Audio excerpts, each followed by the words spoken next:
shadows of intelligence units. These are agents of Nigerian intelligence and even British intelligence that are sponsoring. Their goal is to make sure to mix up ESN, compromise it, and turn it into, what Black X is today, to its original goal. You know why we say all these things? For the people, for these powers, or this Illuminati, to understand that we have also Illuminati in IPOB. We know their plans. So that is why we expose them. It is our duty for them to know that we know what they know and what they want to do beforehand. And we want our people. That is it. All those secrets they are portraying, they use in destroying, turning people to turning people against themselves, turning brothers against brothers, brainwashing people, deceiving, making people to fight their messiahs. No, we want them to know that we know all these things. That is why we expose them. They are not the only ones illuminated. We have illuminated souls in IPOB. That is why I tell some people they are ignorant of what IPOB is. Just take example of this Black X today. It's a bad example. Anything you see, Black X. You see, it's a complete bad example to any person you talk about that is a cultist, Black X. He's a killer. He's a cultist, which is true. But the original plan, the original movement is called Neo Black Movement of Africa, NBM. It was formed in Nigerian University in 1977, in University of Benin. The goal was so pure, to educate our people, to defend the black race, to defend our culture, to encourage Pan-Africanism. It was an anti-colonial movement. But today, where is it? Do you want IPO your ESN to be like that? No. We are here. This journey, we are prepared. Once we are exposed, once we have all this information, I'm telling you, our enemies will not outsmart us, because we know what they want to do. Do you know that if they succeeded in making IPOB leadership to fall on the pressure of some of our people, even inside IPOB? Now support now. If Mazi came out that time, he will be calling names of criminals being used. Those the insubordinators, or even from ESN, that have fallen apart, that have been compromised. Mazi will continue hammering their name, because he knows where these people are heading, where Nigerian government is headed. I could remember that time. Some of our people even were annoyed. Why is this man mentioning names? Why just let her, okay, if you say you are not a part of them, just do what you're quietly, don't talk. How? Ignorance is a disease. I'm telling you. Had it been without that line, by now there will be nothing like IPOB. Every one of us would have run away in the diaspora. Because once they convicted that Perima, they say, okay, all of them are the same. So the EU will use that judgment in order to circulate it in all the EU, and from there, every other international community. They say, IPOB is banned. By that time, excuse talk less of I don't want to be tagged. If I send my money to IPOB, they will trace it. Yeah, I will have a problem. They say I'm sponsoring a terrorist organization. my nationality will be revoked. Balagam no more second another. Excuse from right from beginning. No, this is not, and they will turn the blame to the leadership. They don't sabi anything. Now them scatter IPOB. And when I say IPOB, because that is one thing many of our people know how to do. Laughing off things that are so serious. Just using things, very serious issues to make caricature. That is what Nigerian government planned to do, but they couldn't achieve it, and that is why we continue fighting. Are you hearing me? If you are hearing my voice, if you are listening to me, please, as a Biafra, make sure you are engaged. You support this fight. This is the hardest fight. It's more tedious than even shooting guns and bombs. I'm telling you, it's more tedious. Because without brain, without thinking, you enter into one chance. Before you know it, it's too late. Ekberima has been taken out of the way, and IPOB is progressing. Even in Finland, IPOB is recognized by Finnish government. And here we continue moving. So we will never allow ESN to be turned into black X of today as a cultism, a killer cult.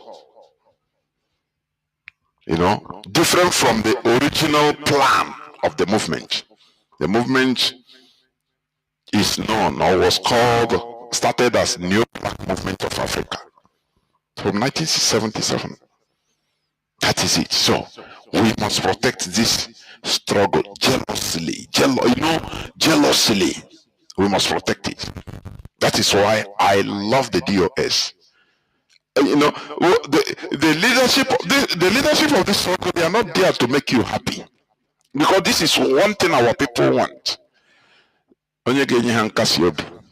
Somebody that will give them something that when they remember it, they feel okay.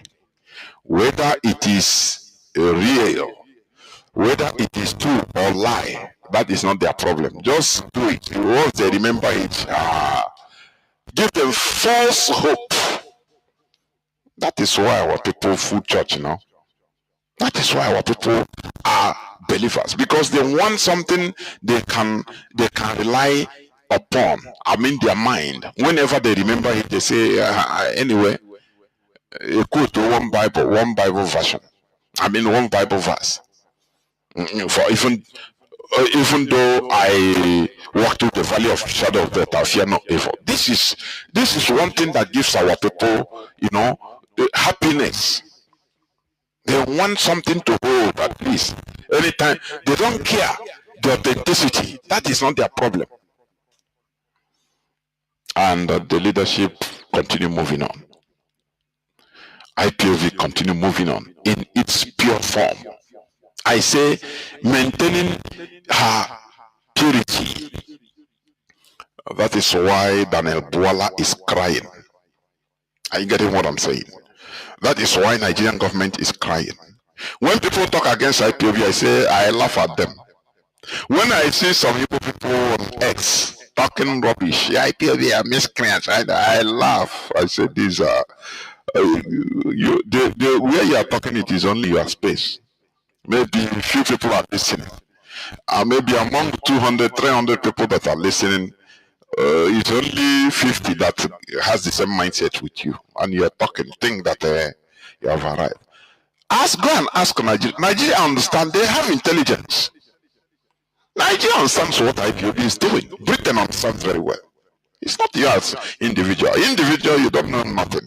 Because you don't see nothing, you don't know nothing. For you, whatever you don't know, whatever you don't see does not exist. That is not IPOB. IPOB is, we are on it. Or you see this struggle, we did here. Therefore, support what we are doing. financially support IPOB, donate to ESN. Forget about the demonization. Forming, Dave Umahi, when he was the governor, he boasted that he will form a parallel movement that will destroy IPOB. And that was when they recruited the Perima. That is it. And we were at alert. The only thing that keeps this movement alive and pure is our alertness. No slumber.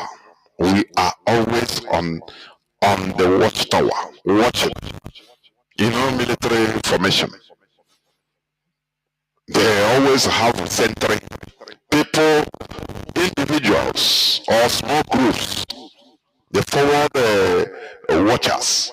People in the watchtowers, in the high places, watching. Those that are monitoring, even electronically, on screens, their eyes never leave. You understand? To know when the enemy is trying to infiltrate. That is what IPOB is doing. So whenever you see any action of the DOS, please welcome it with open mind. They know what they are doing. Sometimes maybe when you look at it as an individual, it might not make sense to you, but it's later you will understand. Later. So we are live and direct. Welcome to Radio Biafra London House of Service, coming to you through Radio Biafra London. Today is the 12th day of November 2025.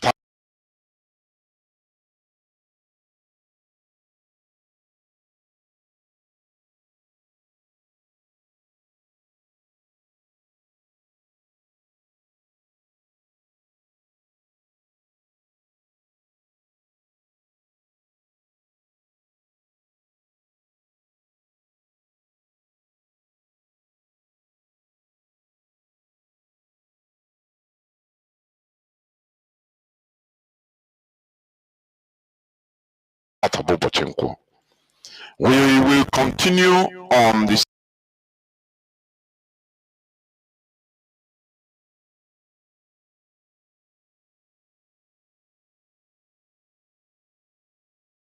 in Nigeria over to the Sokoto Caliphate is the problem. That is it. The only solution of Nigeria, the only solution of the situation in Nigeria, the Christian genocide, is balkanization of Nigeria. And that is where we stand. That is the only solution. Are you getting it? That is what, because you see, Mazi Chinedu said it last time on Saturday, that leaving Nigeria the way it is, the caliphate has hijacked. Britain is in charge of the crude oil in Biafra land, and they are getting everything through the caliphate. So the oil and gas that they are using to sponsor all this terrorism is in the hand of the caliphate. The only way to stop them, to stop this Christian genocide, is to divide Nigeria so that the caliphate will no longer have access to oil and gas and other minerals in Biafra land. Listen, they have oil in the north, but you know why they are using the mineral resources in Biafra land? Because it is not there for them. They know that one way or the other, Nigeria must divide. One way or the other. So they continue looting. It is not their own thing. It is not their thing.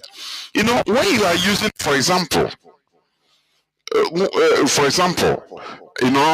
will see when you are in a mansion that is not yours, a mansion, that you just found yourself in that mansion, everything is there, and you have a sense of that a day will come, the owner will come back. You don't know the owner, you just imagine. You will enjoy the maximum. You will go over the whole rooms there, checking whether there are even gold or anything that you can take, because it's not yours. Anytime, the owner can come anytime. So you have to make maximum usage of your time there. That is what the Fulani they do. The Sokoto Caliphate is doing. Now, if Nigeria divides and the North have their own country, as Ariwa or as Nigeria, name them. Now, the resources in their land, they will now learn how to use it judiciously. Do you see that? do you see that? They now know how to use it judiciously, because it is their thing. It's just like Shell, Britain, Netherlands, European companies drilling in Nigeria, drilling oil and gas. They don't care, they drill anyhow, because it's not in their, it's not their country. They pollute the air, they don't care, they pollute the environment. What matters to them is to get maximum profit. That is not, the environmental pollution is not their problem, because it's not their land. Are you getting the gist now? But they cannot drill like that in their own countries. Never. The Ayrton can never do what they are doing in Biafra land, in Texas. It's impossible. They can who burn them, because that is their place. They have different rules. They have things, standards to maintain. Otherwise, even their license will be taken away. But once they are in foreign land, they do it anyhow they want it. If you talk, they will hire military. They are in charge of Nigerian military. They will tell Nigerian military to kill the people. That is what they do. In many, let me tell you how they behave. In mostly coastal parts of Biafra land, what all these companies do, they have their vassal representative, who is either a PG or the so-called king of the community, president general of the community, maybe in Boni, in Okrika, where they are drilling oil and gas and everything, moving oil. They don't observe any type of they don't have anything to fear about. Now they will be pumping that person, that king of the place, or this Eze of that place, with money. For that person, what they are giving him is money, but for the drilling company is nothing, is crumbs. Anytime the population wants to rise up or even stage a peaceful demonstration against the actions of the foreign oil company, what they are doing in their land, that it is that person they will call, say, hey, your people want to rise up. The person will call Nigerian military, and they will come to scatter them. Sometimes they kidnap some of them.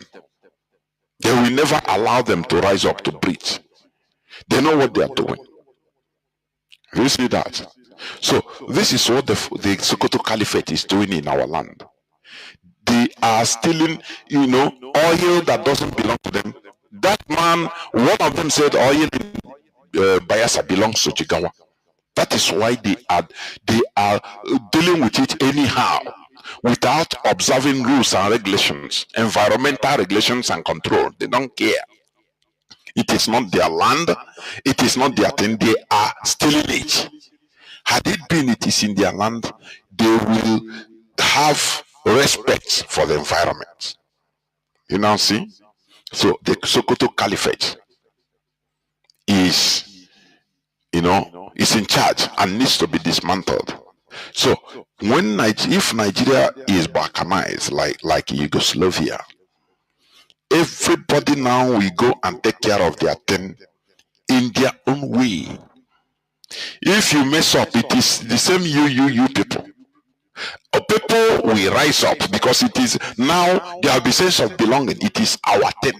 Even in the north, they will say the people will rise and say, no, you cannot. No, this is our thing. It's for all of us. It's not for only you. But in the Nigerian case, as long as we are still in Nigeria, we are far.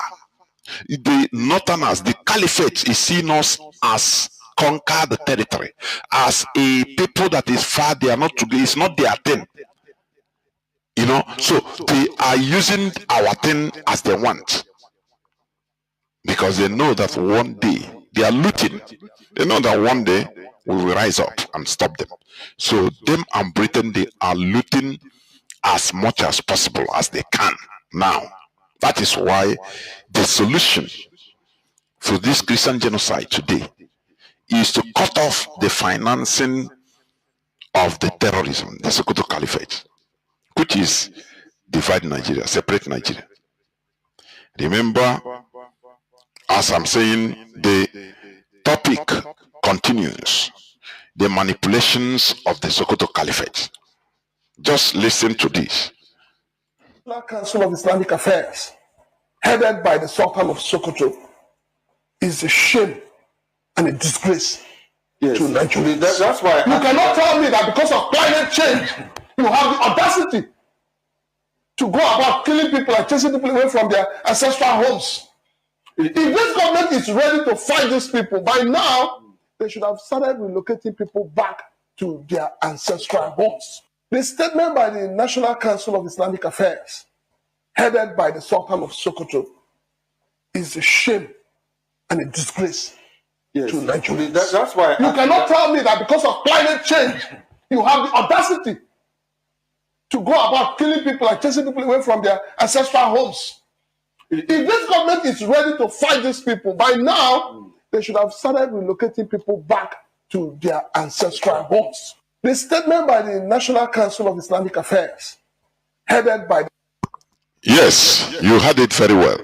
Somebody said it. And I want to read that statement this man is referring to.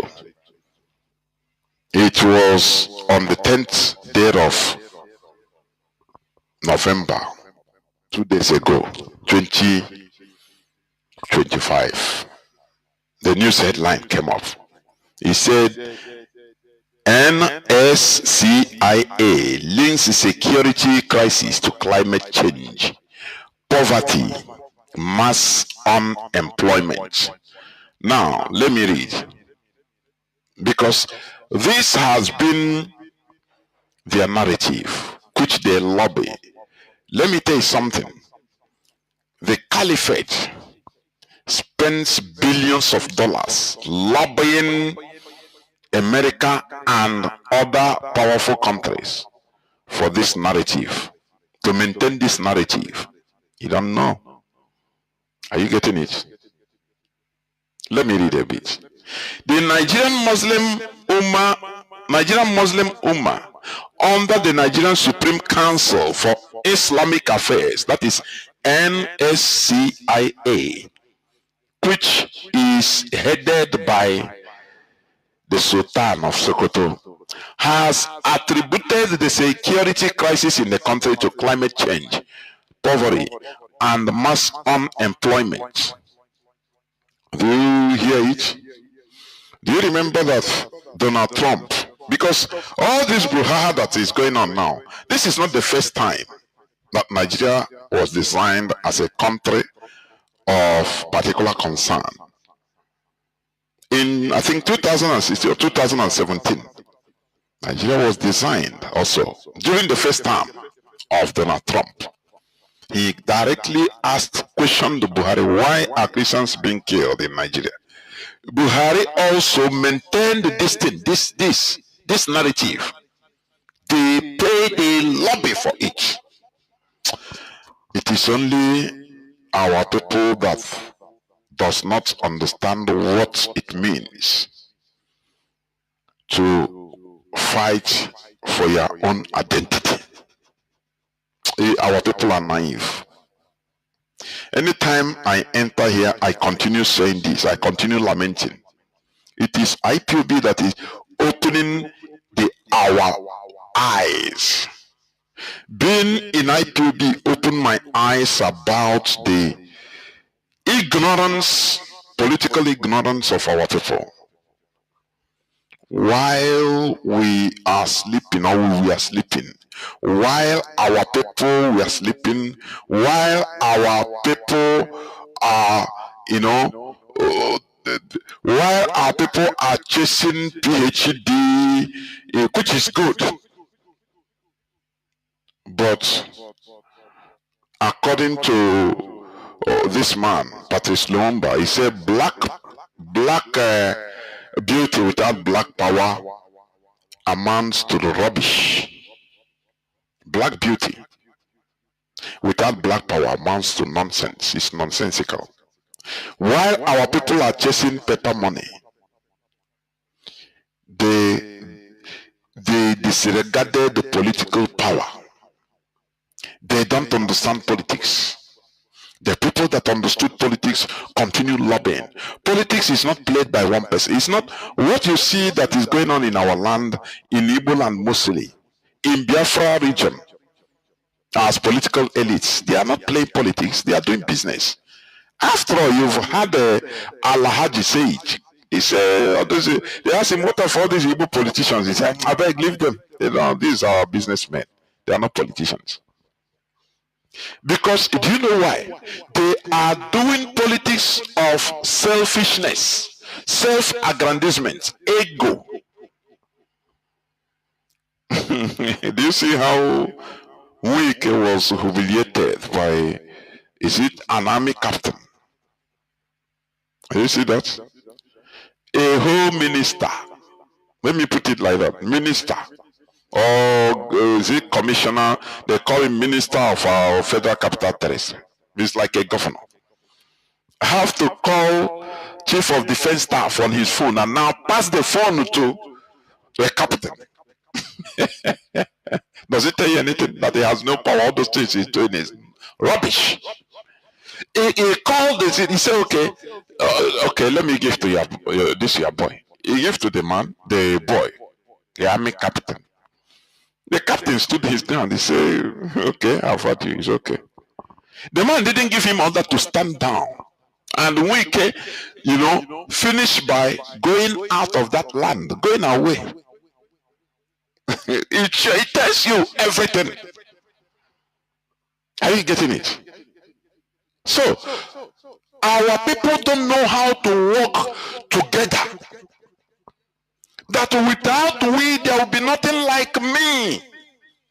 This is where we fell woefully. And this is what IPOB is trying to correct. It's not easy. It's never easy.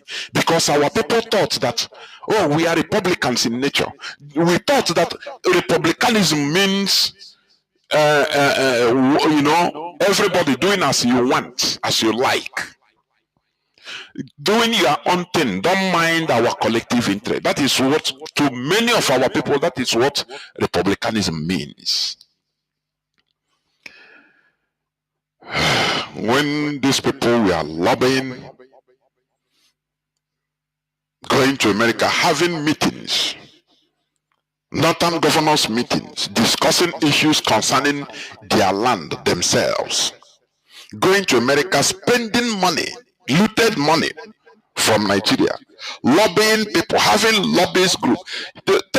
Ask Igbo or Biafran governors, do they have any international lobbies or lobbyist group which they pay in order to lobby for our region? No, just ask any of them. Ask any of them. None. Ask there, maybe one of the senators in Biafra land, maybe is your uncle or is your brother or is your friend.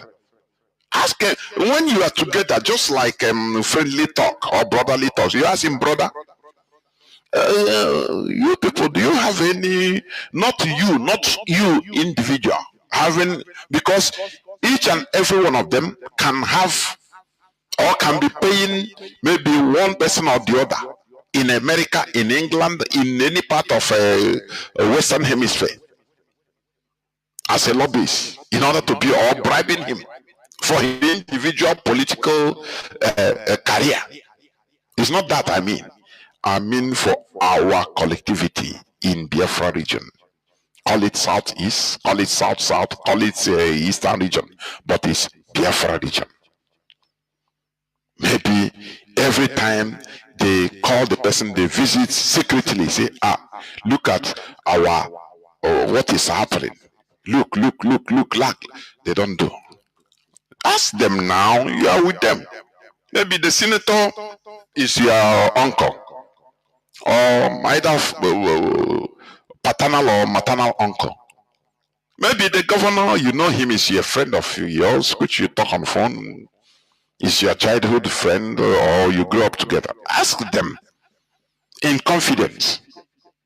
You will learn that no, they don't have such type of thing. But the Fulani, they have them. That is why the Fulani, they held a meeting in Abuja a few years ago. Only Fulani in Abuja to discuss issues that concerns the Fulani. That is why they were able to hold meeting Makban Mietiala with the American ambassador. I think it was this either March or April this year in Abuja. Because they know what it means to stick together. They know what it means to lobby for their collective interests. You say, why republicanism? You say, you think that it is. Go and look for money by yourself. Stop talking. If Nigeria is not balkanized, if Nigeria continues, we Biafrans will become or we continue being the, how do you put it, the mud, the collateral for Nigeria togetherness. What I'm telling you is true. We have been the collateral. That is, our lives don't matter. They use it in order to, continue holding Nigeria together, our blood. And IPOB said no to that. Every time on Debo. Do you people have any other maybe optional agenda or defense? Indeed, but they don't have. Every of that thing is Nigeria, one Nigeria. Whereas others have. Yorubas, they have, as you are doing, they are doing their own thing. Governors, they go for, I think, is it yearly? They go to Dudu house, sing and play allegiance, or pay allegiance to Dudu. They sing Dudu national anthem all the time. That is their, their defense. Their number 2 option. Igbo people, oh yeah, okay, no, you want Nigeria, even if they are being massacred, no, or war massacre, or war church massacre, more than 90% of the victims are Igbos. The names are still published. Do you see our people make noise? Say no, I mean our politicians. Talk about it. No. When they want to talk, they say, no, it's Nigerians killed. We continue being collateral damage for the continuous amalgamation of Nigeria. It's a cause. Look at the people that were killed in Uromi. The northerners that were killed. The northern governors and politicians and emirs and all of them rose up and started demanding, talking, threatening fire and brimstone until 14 Uromi vigilante were delivered to them. By now, maybe they have massacred them, or they used them to do pepper soup in the north. No person talks about it again, and they pay them compensation, whether 8 billion naira, and case closed. That is it. Revenge. Or one massacre. Oh yeah. Ndị Igbo being killed, massacred. Igbo politicians, where are you? No, well, everybody is on their own self because everybody is fighting for his own. This is I don't know. Are we caused with ignorance? I don't know. Republicans thinking that republicanism is don't mind your brother, just do your thing. It's heavy ignorance or mischief, I can call it. Now, what that man said on the clip which I played about the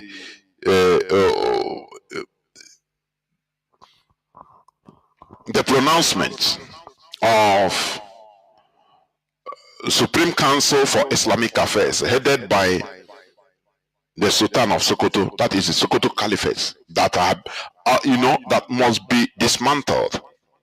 Okay, let me continue reading. This was just as it described the designation of Nigeria as a country of particular concern, CPC, by the United States President Donald Trump as a ploy to destabilize the country. He said it's a ploy to destabilize Nigeria. Now I ask, is Nigeria not destabilized? No, tell me now. Is Nigeria not destabilized? I think it was yesterday some directors from government ministries, and they are almost all of them are Igbo people, going for maybe promotion exam or something like that from Lagos to Abuja by road. They were kidnapped. They are still kidnapped. Who knows whether they'll make it alive? No, it is not Nigeria. The worst part of it is that, like these people that are kidnapped, before, when you are telling them that look at how Nigeria is, we people, do you think that this they are kidnapped? Maybe I will check and see whether I can still see the news. Maybe it was planned. You don't know. If you maybe tell them that look, you people, Nigeria is a danger to us, Biafrans, mostly. It's a danger for everybody. But for us Biafrans, it is too much. They will tell you, I beg, you people want to divide Nigeria, my dear Nigeria. They kidnap them. And I think they are even women. They are women, intellectuals. When you talk to them, they tell you they are Lagosians. And there's something I've seen. Some ex-species have entered, those that are talking rubbish against IPOB. Before God and man, most of them are born in Lagos, or they grew up in Lagos, or in, let me say, outside the Igbo land. I've taken my time to check. Most of them, none I have known grew up. Will tell you, say he grew up in Igbo village. No. You tell you I'm a Lagosian. Either he was born in Lagos or he entered Lagos. They went to Lagos when he was small. Or they went to Ibadan, just southwest or the north. And when I see it, I said there is a problem. These people that were kidnapped, maybe they were talking the same thing. Their children are now looking for them. They are their mothers that are serving their country. They are kidnapped because they are Nigerians. Are you seeing it? You know, we show you things. When we push you, we show you where to fall. That is why we have a section. After my submission, lines will open. And I continue urging people, even if you're against IPOB, come call. So they are afraid. Call and tell us or counter what we preach here with facts and figures. Let us debate. They will not. They are afraid. I don't know why. I don't know why. They will not. These people now, they are Nigeria. They have been kidnapped. Who knows whether they are still alive? Who knows that whether they will make it alive? That is Nigeria for you. Are you seeing it? So now let me continue reading. From this is a national Nigerian Supreme Council for Islamic Affairs links the security crisis to climate change, poverty, mass unemployment. That is what I'm reading, please. Let me continue reading, please. Addressing, okay, President Trump had penultimate Friday premised his action on alleged persecution of Christians in the country.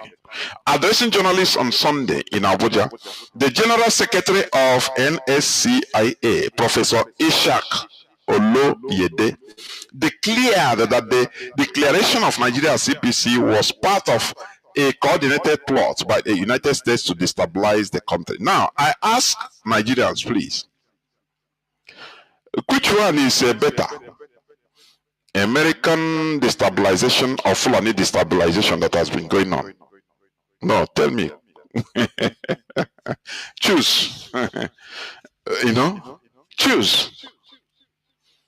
People, you know, if Nigeria missed this opportunity, I am telling you, they no longer need any savior. Look at all of a sudden, when you go to social media, what they are protruding, what they are propagating now is Nigerian military strikes a terrorist hideout. Nigerian military, this and that. Hey, they bombarded the terrorists. Oh, they captured the terrorists and released the kidnapped the victim. Oh, that is what you, and you say, Nigerians, your Nigerian media. You are the problem of yourself. These are the people that always shout, Fulani are killing us here. Look at, we are driving. The other day I played a clip in Ogun. One lady, one Yoruba girl, on the road. His video said, no, Fulani are killing people here. After he starts speaking Yoruba, they are killing people. He's a Fulani headsman. These are the people that are always showcasing how Fulani is killing them, blocking roads, kidnapping people. All of a sudden, they don't want America to destabilize the country. It destabilized the country already. Ndoji, waiting do on this. No. Let me continue reading, please. The NS, that is National. Why I used to forget this? This the Nigerian Supreme Council. Okay, the Nigerian Supreme Council for Islamic Affairs. Nigerian Supreme Council for Islamic Affairs equally rejected the claim of Islamic invasion, attributing the violent crisis in the Middle Belt to ecological challenges thrown up by degraded pastures and dried up water sources in the far north Sahelian belt. It also identified poverty and mass unemployment of youth as instigating criminality. Now, no, let us take it. He say it is degraded pastures and dried up water sources in the far northern Sahelian belt. Now I ask you, go and check map of Nigeria image, please. Map of Nigeria. Map of Nigeria. Go to image. You will see map of Nigeria in image. Okay. Or you can say map of West Africa or Africa. Now I ask you, is Nigeria is northern part of Nigeria more north than Niger Republic? No. Let us be factual now. Is northern part of Nigeria more north than Niger Republic? Niger Republic has Sahara Desert, direct, sand dunes, to Libya, to Algeria, to Mali. Why are they talking about, Sahel? The northern Nigeria, because of degraded pastures and dried up water resources or water sources in the far northern Sahel. Is Niger Republic not living? Is it not a country today? Are they not living? Now, let's come to what they are saying. Let Buhari use this as an excuse in America in 2016 or 2017. He said, no, it is because of lack of pasture, climate change. And you ask, if there is encroachment of desert, we are human beings. You try to make efforts to solve it. Lake Chad is now remaining 10% of its original size. 10% of its original size. It has dried up only, almost dried off. You ask, are they not human beings? Can't they do what United Arab Emirates is doing? Can't they do what Israel is doing? Can't they do what China is doing? Converting desert, pure desert, into forests. Ordinary tree, there are rain is falling in all this part of the north. Why are they not encouraging, reforestation? Why? No, I'm just using their propaganda to judge them. Why are they human beings? Okay, now the solution to deforestation is running down to south. Okay, if they run down to south, maybe the desert will also encroach onto the south and everybody will die or enter into the ocean. Is that what it means? That is a solution. But these are lies from the pit of hell. These are lies from the pit of hell. You see this narrative, this is what they have continued.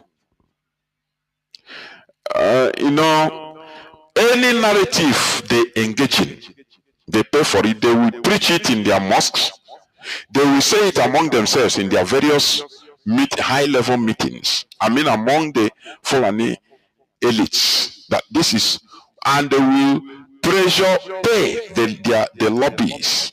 They will even pay the caliphate, the Sokoto caliphate. They have the money. They can pay scientists. They can pay Western scientists in order to indulge, in order to sanction what they are saying. Oh, you don't know these people. Oh, these are they go with everything they have for their collective interests. Can you do that? The answer is no. If it is in our land, for example, you say amen to one narrative, some group of people will rise up and say, no, this is not true. Now what these people are saying, we are not among them, or this and that. We will tell you the truth of God. This laugh is not a real laugh, honestly, because this is very serious. They are going with this nonsensical narrative and flooding it to the world. CNN is propagating it, BBC is propagating it. Okay, let me continue. If the violence in some parts of Nigeria is not religious, what are the real drivers? The first is ecological. Is ecology that is driving the Fulani to be paid to come into Nigeria to resettle. That is ecology. It is ecology that is making Fulani to be brought into Nigeria in order to help APC win election. Is that ecology? No, tell me it is ecology. It is climate change that makes them to bring arms so that they will be displacing communities, ransacking communities and settling there. I mean the Fulani. Being championed by the Sokoto Caliphate. No, this is a climate change, right? Fulani have seen that Nigeria people, the indigenous people in Nigeria are 00000. They are manipulable. That is their calculation, and that is why they are doing what they are doing with audacity. I am telling you. When they read history, they saw how their great-grandfather, or one of their great-grandfathers, Ottoman Danfodio, he manipulated a whole Hausa kingdom, a kingdom. And they turned the Hausas against Hausas and fought themselves and gave victory to a foreigner. And they say, these people are idiots. We can manipulate them. This is the reason why Europeans conquered Africa. And that is why they are still in Africa in a neo-colonial way. Because they saw that they are more than Africans, both in thinking faculty, both in action. That is why they are still there. That is exactly what is empowering the Sokoto Caliphate. That these people, you can manipulate them. They are manipulable. Ottoman Danfodio formed the Sokoto Caliphate by using Hausas to kill Hausas and giving a Fulani victory, crowning him as their king. And it remains today. So they say, oh, this kind of place, these people they have lower IQ. The people this side, you can easily deceive them. Is it not what? When you just watch in YouTube the interview of Gumi, Sheikh Abubakar Gumi, you see the way he's speaking. You see that his body language is telling he's superior. That the listeners, Nigerians are inferior. These are people you can easily deceive with anything. That is, if you are watching somebody, read the body language. You should be these people, they are under our, we are sitting down on them. So anything you tell them, they can accept it. So he continued. That is what gave him the boldness in order to be speaking the way he's speaking. That animal, under normal circumstances, he should be in jail. I used to ask you, please, go and dig, research by yourself. Why did the Europeans call Bight of Biafra? The original name was Slave Coast. There are things that you can find out. Go. I will not explain. It is for you to find out. So the Fulani, they are taking also their own pound of flesh on the stupid indigenous people in Nigeria. That is why they can come up with this. After all, the person that is echoing this idiocy is a Yoruba man. It's an indigenous person. But they gave him, you see how they work, how the Fulani work.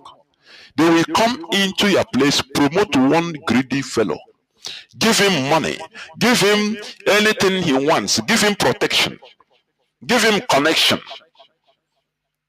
and they will be using him. That is how colonizers work. That is how they function. There is no, when you look at what the Fulani are doing in Nigeria, there is no single difference with what the Europeans did in Africa. No single, is something. That is why the Europeans fall in love with the Fulani. I am telling you. They support them. They say these are the people that understand how to colonize people. They are superior. When it comes to political thinking, they support them. Now, let me continue reading, please. Okay. If the violence in some parts of Nigeria is not religious, what are the real drivers? The first is ecological. As the International Crisis Group has detailed in multiple reports, the relentless desertification and drought, products of climate change, have degraded pastures and dried up water sources in the far northern Sahelian belt. This is not an Islamist invasion. It is a desperate southward migration of herders seeking survival. Oh, Chineke. So, with this report, the international community will continue pitying the Fulani headsmen, taking them as the victims. That is how it is when people cannot organize themselves in order to fight for their collective interest. Those that could be able to organize themselves will be giving out the narrative, and the world will be accepting it. Whereas others are playing Nigeria. These people are. You say that it is a desperate southward migration of a herder seeking survival. Therefore, Fulani killing you in Plateau. So don't you see? It is exactly the same thing, the same thesis that is being promoted and promulgated by Sheikh Gumi. The same thing. He is portraying them as victims. No, they are on revenge. No.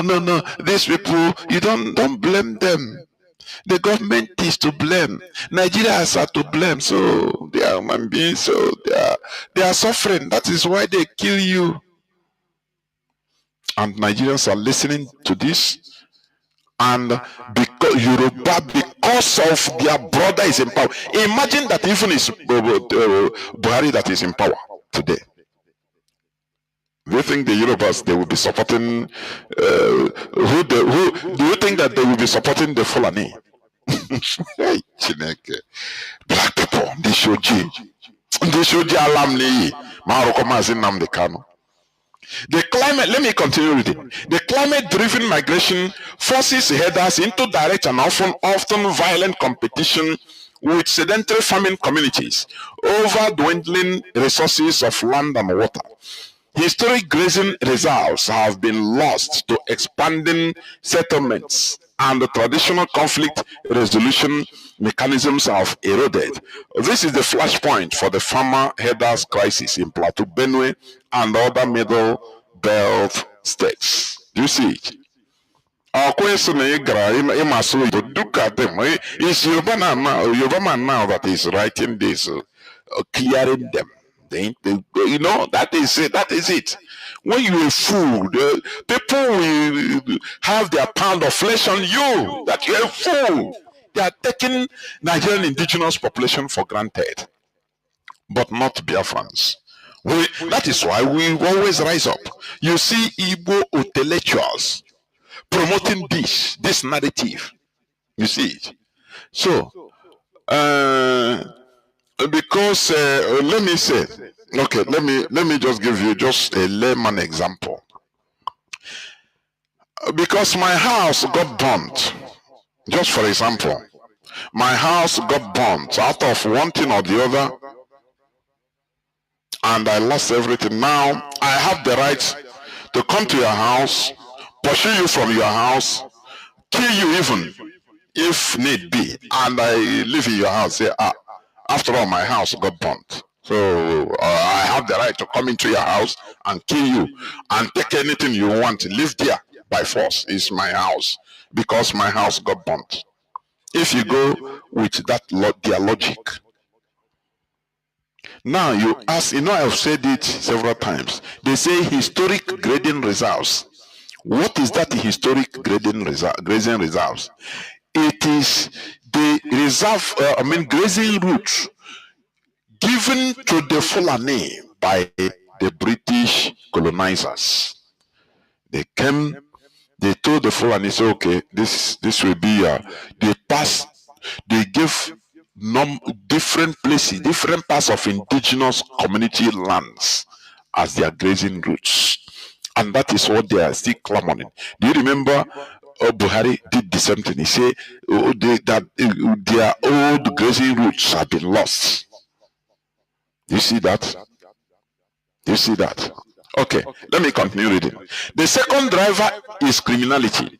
In the northwest, northeast, and the southeast, banditry is fueled by overlapping factors of grinding poverty, mass use, unemployment, drug abuse, porous borders, and the proliferation of small arms and light weapons over the decades. Crucially, as researchers have noted, it is also driven by illicit artisanal mining and solid minerals.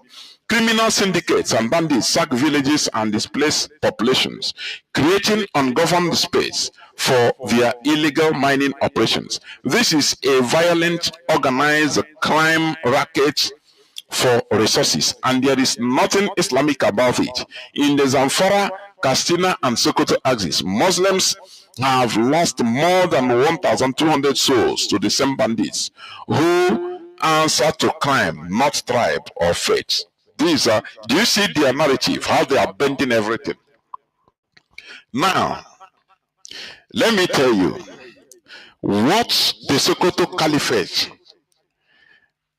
has always been doing is trying to nationalize terrorism so that it will not be pinpointed to, oh, it is only in the north.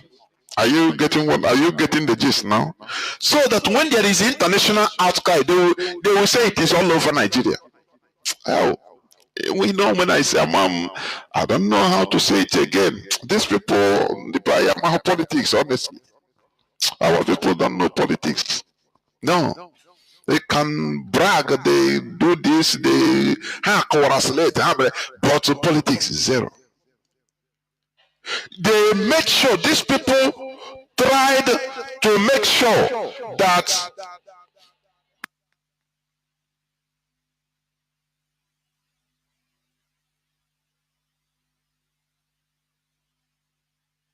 these people tried to make sure that they distributed, violence everywhere, so that as Trump, as America is talking about terrorists, which has nothing to do with ordinary criminality. Please, let people understand, criminality is different from genocide.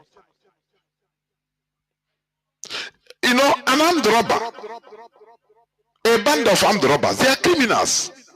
They don't have any political motive. No, their motive is to make money, get money for themselves, and and live life. That is it. They are criminals. There is no political tone in it. But terrorists, these Islamist terrorists, this Christian genocide, there is an undertone, a political undertone. They want people exterminated. They want demography to change to their favor. They want certain type of people out of the way. That is Christians out of the way. And the Fulani, they are methodical. The Sokoto Caliphate. I've said this. I have said this several times, and I will continue educating people about it. The Sokoto Caliphate, they know how to, they have many options of rallying other non-Fulani indigenous Muslims around them. Are you getting what I'm saying? They can use oh, we Muslims, in order to carry the whole other non-Fulani Muslims under their umbrella, to commit, to get what they want as a group. Remember, during the election campaign, presidential election campaign, there's one Fulani man. He went to a Christian community in the north, the Christian village or the church even. He addressed them. He was campaigning. He told them, say, whether you're a Christian or a Muslim or a non-Christian, anything, remember first, you are a northerner. That is the sentence, the word he used. So they know how to use one thing or the other to rally people around them, to get the thing they want first. Now, when they get the thing they want from Igbos or from Southerners, now they now unleash mayhem to the Fulani. Now we come up and start massacring them. Are you getting it? So, you know, the other day I told you, I read even how Lukurawa came into being. Lukurawa terrorists. It's a Muslim Fulani Muslim terrorist that is going on today. These were foreigners. But look, the Fulani bandits operating in Nigeria, in their side, used to, you see, oh, this is colonizers, how they work. They cause a problem and come as a solution. Now, these Fulani bandits, local Fulani bandits, will go and steal their cows and goats. I mean the local non-Fulani people. They will they will go at the night, raid their cows, rustle their cows and their heads. And when they complain to the Nigerian military, these are not Fulani, and most of them are Muslims living in their communities. When they will go to complain to the Nigerian military, they will do nothing. And it is the plan of the Sokoto, the Fulani, the Mietiala. They will block the Nigerian military from coming to their rescue. Listen. Now, when this thing continued, they are neither protected by the Nigerian police or military. It is the same Mietiala chieftains in their area went and gathered, called a meeting with their chief, with the chief of this non-Fulani community, and told them, say, look, you people have been suffering this thing, and Nigerian government is not even coming to your rescue. The military doesn't care. Neither the police. So there are these people outside Nigeria, which are good people. They are Muslims. They are armed. They can fight these bandits that are wreaking havoc, that are causing, rustling your cows and chickens and goats all the time, stealing your farm products. We can go and invite them for them to protect you. Do you see the advice, the small advice of Satan? They know what they are doing. They say, do you see, we know them. We can go and, if with your permission, we go, but you go pay, you contribute money, you give us transport, we do everything. We know where to get them. They are not Nigerians, but they are very good people. They are Muslims. When the PGs of the communities, the kings of the indigenous people there that are Muslims, they heard that they are Muslims. They say, bring them. Allah Akbar, bring them to protect us. The Mietiala people will go and arrange. It is still their people out, the Fulani outside Nigeria. They will say, yes, you people can come in. When you come, pretend to just be with them. They come heavily armed. They came and dwell in the villages. They told them, no, we will protect you. Don't worry. As long as Nigeria government is not protecting you, we are here to protect you. Nobody will come and steal again. And they stayed in their communities. They gave them anything they want, give them information, everything. They started preaching to them their version of Wahhabis Islam. These are Fulani, foreign Fulani. You see. Now the community also, as Muslims, they say, anyway, Now, wow, but this one is okay. But as long as we no longer lose our goats and cows, when they got their roots, know the ins and outs everywhere, they start attacking the military. When the people want to talk, they turn against the community, they ransack the communities and take over and bring their foreign order, their families. Job well done, concluded. Those displaced people that invited them, they are the people now that start shouting, oh, there is another terrorist group, oh, Lukarawa. They call themselves Lukarawa. Do you see how they have taken over and they continue plundering other areas, other communities? This is how they work. There is complete colonization. Unless the Sokoto Caliphate is dismantled, this thing will get worse. And if Nigerians allow the sweet mouth of the Fulani, the Sokoto Caliphate, to use them, if they allow the sweet mouth of the Sokoto Caliphate in order to push them to support, to counter what Trump wanted to do, if they allow the sweet mouth of the Sokoto Caliphate, invoking sovereignty, invoking America is coming to take our Nigerian national resources.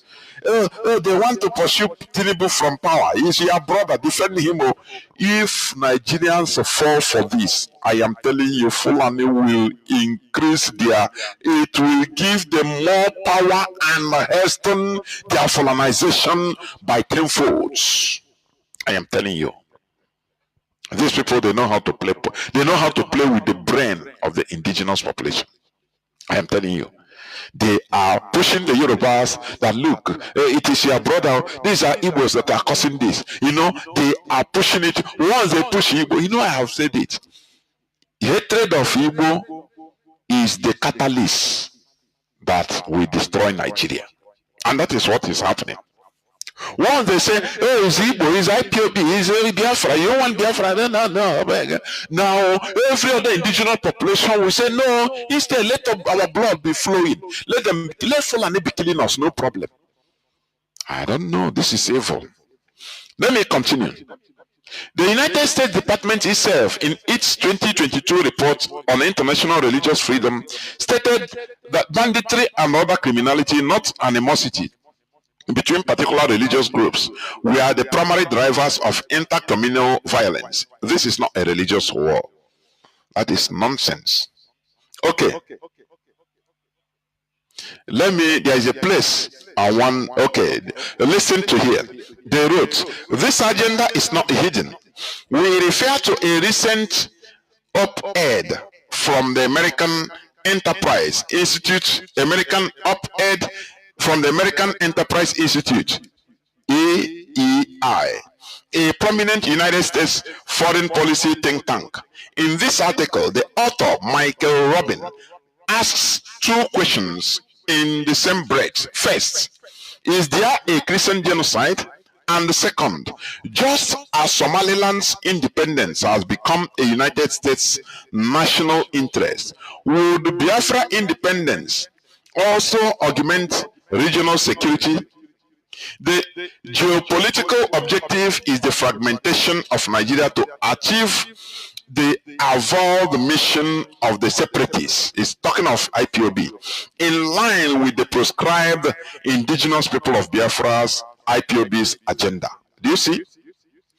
This, they use all these things to scare Nigerians, other indigenous population, into bowing down to their their own line of propaganda. They tell you, you people, you want your beloved Nigeria to be divided? It is IPOB agenda. That is what is driving Trump to do this. So, do you want your beloved Nigeria? That is where you see. Well, do you see what I observe? What I conclude personally? One of the main reasons why the indigenous people, other indigenous populations in Nigeria, are driving against Biafra, anything Igbo, is because they have been used They were used in order to fight the same Biafra under false narrative from 1966 to 1970 to kill Biafrans. So that guilty conscience, they cannot, they cannot stand it that Biafra will be a country. Oh, they thought that Biafra will remember and start dealing with all of them. But no, it is guilty conscience that is worrying them. And that is what the full and the Sokoto Caliphate is always exploiting.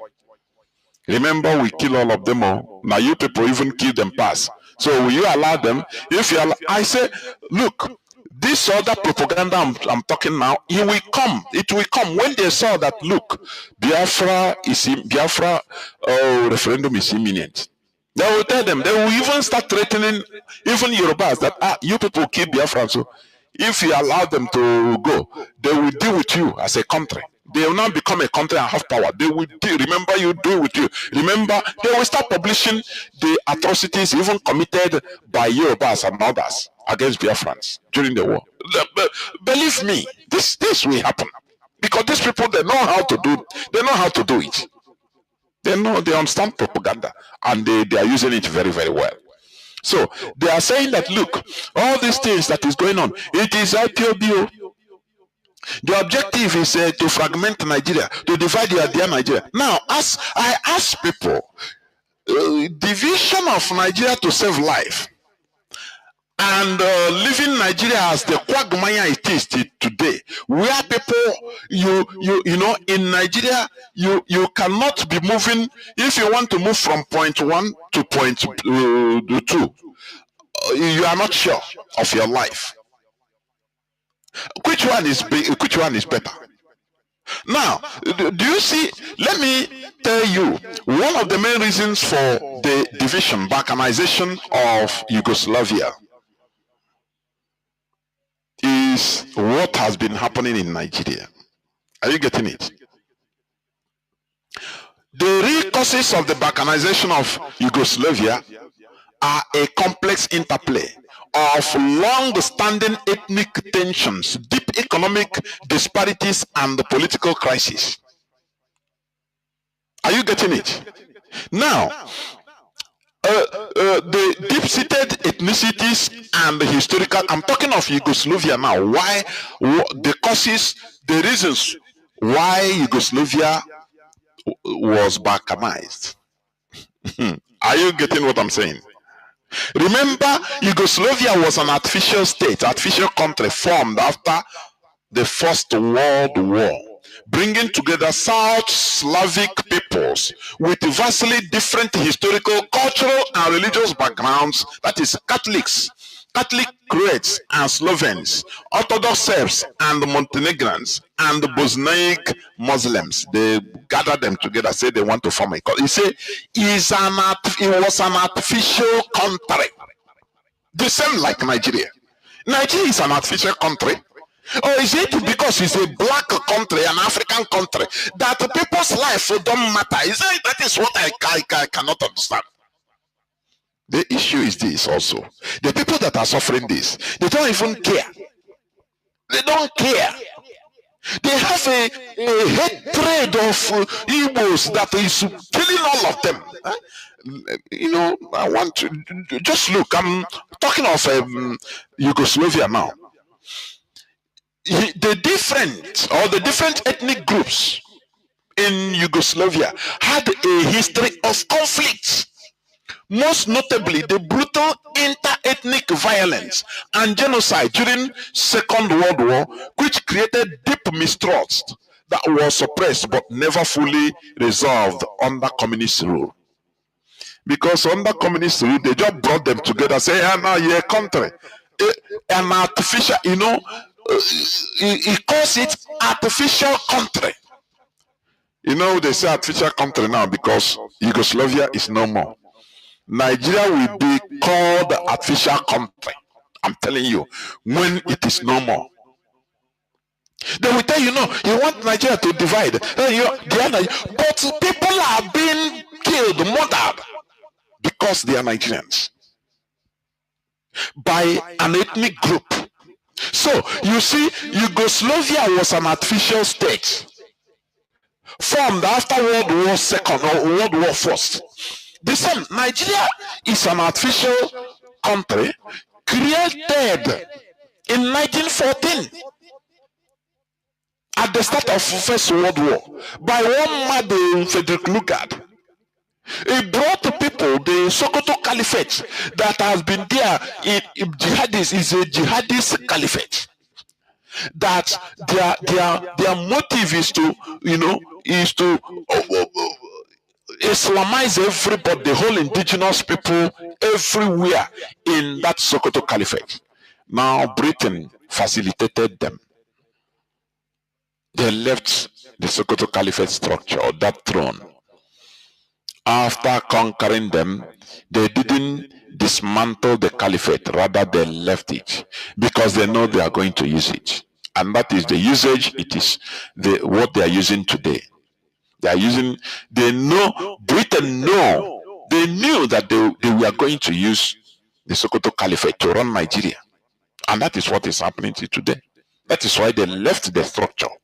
That is why they tried everything to convince Ahmad Bello to remain in Nigeria. That you people will enjoy it. I'm not going to enjoy them, just remain. We know what we are talking. And that is it today. They are facilitating the Sokoto Caliphate in order to dip their Quran in the Atlantic Ocean. But it's not going to happen. I'm telling you. Look at pig in the creek. Once here, America, say, come now. Now all this thing that is going on now open the eyes of people that cares to know about the real people that are causing insecurity, benefiting from this Fulanization agenda. Do you see how they rooted Asari Dokobo, the pig in the creek, in our land? Do you see that? Giving him the license to operate machinery, to be killing people, to and making money. Do you see the reason? So, the reason why Yugoslavia was divided into their separate countries today is the same reason why Nigeria should be divided. Whatever that is good for the geese is also good for the gander, for your information. Now, they said one of the reasons, I'm talking of Yugoslavia, he said lack of a unified identity. Is it not what is happening in Nigeria? Is there a unified identity? Nigeria is only in the mouth. The same way Yugoslavia, all are Yugoslavian, but all of them are, going through their ethnic nationality. Despite efforts to promote brotherhood and unity in Yugoslavia, most citizens felt a stronger bond to their specific ethnic identity than to a common Yugoslav one. That is it. That is what is happening to Nigeria. You see somebody say, "No, you be Nigeria." Say yes. From which way? Nah, I be Igbo. Are you okay? I'm Yoruba. I'm Hausa. What is the need of Nigeria then? I'm asking. It's just a fake face. Exactly what happened in Yugoslavia.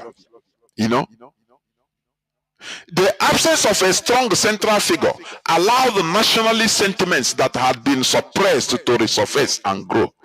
You cannot suppress. Remember what they call nationalism when it comes to Europeans is what they called tribalism when it comes to Africa. Is the word they joke with what? After all, English is their language. So they describe, just like in Europe they call countryside, but in Africa they say village. So when you hear nationalism, in the absence of a strong central figure, allow the nationalist sentiments that had been suppressed to resurface and grow. There's no way you can suppress tribalism. It's impossible. It's a sense of being That is the sense of people being. That is what they are trying to create in Nigeria. They are trying to create, a Nigerian, just a Nigeria sentiment, which is purely Fulani. When they tell you Nigerian clothes, what do you wear? Just a federal figure. You wear Hausa Banchiki. That is it. In the military, you speak Hausa. That is it. That is what they are trying to create. So being in Nigeria means humiliating, removing our nationalism. That is our ethnicity. That is why it is only Igbo people that they can always describe as either the tribalized. I have said it is an insult. When they say you are the tribalized. No. It's just like telling you that you are no longer, you should stop answering your surname, your father's name. That is your surname. You are the tribalized. They don't say it to other ethnicities. Only Igbos. Very foolish. Only Igbos. Oh, they praise you. When they praise you, you are the tribalized. Which means they are telling you are an idiot. You are foolish. They can't tell it to a Fulani man.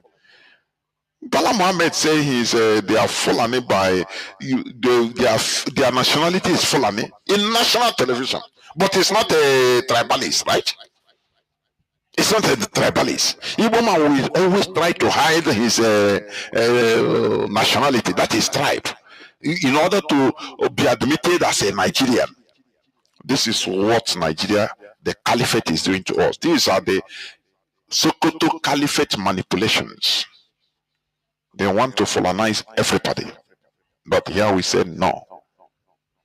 I think I saw one place where I think say Nigeria, let me see whether I can see it. Say Nigeria has mandated that no tribal, no local language will be used in school, in Nigerian schools. Let me see. Nigerian government suspends indigenous language in schools, uphold English as primary medium. Now, let me ask, this thing they are saying, are they going to do it uphold it in the north? No, tell me now. Are they going to uphold it or implement it in Castina, in the one Nigeria? They are trying to create a different set of people in the south, mostly in Biafra land, in order for you to continue being Mumutu Fulani, so they can use you now to Tomankasa. But IPOB, we are here in order to expose them, in order to give you the information you need to know. Whatever you you do with the information is up to you. But I urge you, in order to use it judiciously. Nigerian government suspends indigenous language in schools, upholds English as primary medium. That is today's news headline. And I ask, are they going to implement this in the north, for goodness sake? Are they going to implement this? There is 2 laws for south, mostly Biafra, because Yoruba, they are not going to talk, but they are not going to implement it. And the other ones is they're not the Fulani. Do you see that? So they are telling people, no, if you talk about this, this Trump is going to come is for dividing Nigeria. This is what the Islamic group is writing, headed by the Sokoto Caliphate. This is why I continue maintaining that. Do you see the Sokoto Caliphate? It must be dismantled. There must be a hashtag for that. Sokoto Caliphate must be dismantled.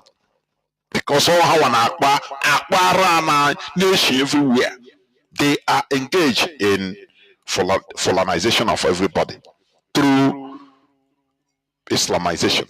Now, let me just play a bit about this thing from Gumi, that animal. Let me play again. Just few before I open the lines, please. Before I go back, I go into a few minutes break.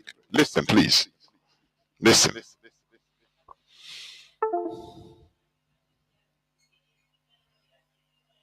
insecurity to be curbed totally, because this is bedeviling us to the point of zero again. As long as this thing had become a weapon in the north, it will not end. Did you hear me? As long as the... This is, you know, Barrister Darlington is a commentator in this voice of, station in Nigeria. Is the voice of reason. Continue listening. He is talking direct to the face of Sheikh Gumi. Not to still believe in Al-Majiri, it can never end. They know what they are doing. They cannot deceive us again. They know what they are doing. In the first place, who told you not to educate your people? Was it? I cannot play all the clip. It's long. It's about 40 minutes long in length. Gumi have been blabbing that, oh, these people, they are not educated, they are neglected, that is why they are not educated. This man is now lecturing him in face. Do you give a free education to Igbos? Do you give them? Why this sense of entitlement by the Fulani that you must Nigeria must buy do milk for them, do tea for them every morning, give them anything they want, whereas we are left to suffer. You know what we are suffering today is what we failed to fight yesterday. I have told you, I've said it several times. South Sudan, when they fought their first war against Sudan, against exactly what the Janjaweed, what the Fulani is doing to us is what the Janjaweed was doing to them. Britain tried to hand them over to the Janjaweed, the same way he handed us over to the Caliphate. But the reasonable people, the South Sudanese, said no. They fought for 17 years, and it ended in no victor, no vanquished in South Sudan, an armistice. And they waited for, I think, another 10 or 11 years. And they saw that these people cannot change. They carry arms again, the second time, and fought for another 22 years. They didn't say, no, let us say, no, you want us to be, okay, we have fought the first war. No.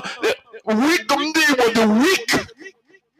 Our people were not alert enough in order to challenge the status quo, the Fulani status quo. When the armistice being signed by Gowon was never respected, everybody keep on going to find what he will eat. They say, no, go hustle. Now forget the war has ended, go hustle. Very, I know, people that has no common interests, they don't maintain common interests. The Southern Sudanese, they did that. They observed and saw that these people are still they are still encroaching to them, trying to Janjaweed them, Arabize them. And they say, no, we cannot stay here. You people have disrespected our terms of armistice. And they said, no. They carry arms again. And they fought for another 22 years. Before the war ended in a negotiating table in 2005. And on 2011, they gave them referendum. They had their referendum. And they voted 99.99% yes. And they became a country in 2011. Today, we are still like on the same kindergarten. Preaching, even convincing our people that we are, look at what these people are doing. No, they say no, we are Nigeria. Or go and house. I had somebody say no, every Nigerian, every woman, go and make your own contact, hustle your own. I say, God, which kind of mentality is this? Sometimes you want to be frustrated. Which kind of people are these? That they don't care about gathering together, looking at issues in the face, about what is facing all of us, not individual. Instead, many of our people prefer to have a privilege, to go for privilege, make contact with Al-Haji so that you'll be using his name to be bringing containers. Or he'll be helping you, and he say, see how we are good. You see, I'm Al-Haji, and you're an Igbo man, and your people will say, Biafra, we are fine. No, you will start to be, no, these people are good. No, it's not about individualism. It's about the collectivity of the structure. That is it. Please continue listening. Nigeria had independence in 1960. All of us were here. You decided to choose whatever you want to choose. And now you want to blame us for your problem. Do you have the capacity to give your people free education like Awolowo? The Igbos never had any free education. So, why are you not telling us that if you let them uneducated? I don't get it. Gumi is talking to Gumi direct. Gumi is there listening to him, and I'm happy. Because he was giving an example. These terrorists, they are not educated. So that is the reason. Remember that Gumi is their commander. Gumi is the remember this Gumi, his father, Sheikh Gumi also, that died. He was a very radical Islamist that brought in the Izala group, the terrorist group that is terror. The bandits you are seeing today was brought in by the father of this Gumi. That his name is also Sheikh Gumi. Remember, Sheikh Gumi, the father, he vowed on public television that time that there are no Christians should rule Nigeria. I don't know many people that remember this. This is his son. I get what I'm saying. So, he is giving example. Okay, these people, because he's trying to, this Gumi, these people, they see Nigerians as very foolish. No, these terrorists killing, you need to pity them, understand them. When you understand them, they are lovely people. Only they are killing on revenge. They are not educated. So when you educate them, it is government force. If you educate them, they will know, they will now stop. And you ask, who educated others? Who educated others? So when you are not educated, you carry a gun and start killing people. Say no, I'm not educated. I need Nigeria to educate me. Where do you hear this type of arrant nonsense? Only in Nigeria. And Nigerians don't care. As long as it's anti-Igbo, anti-Biafra, anti-IPOB, they don't care. They listen. They take it. Very sad. Listen, please. You don't feel that you have this entitlement mentality. Is it our fault that this is not happening in your area? You people should go home and think. Yes, you created this problem. Don't run away from it. Let me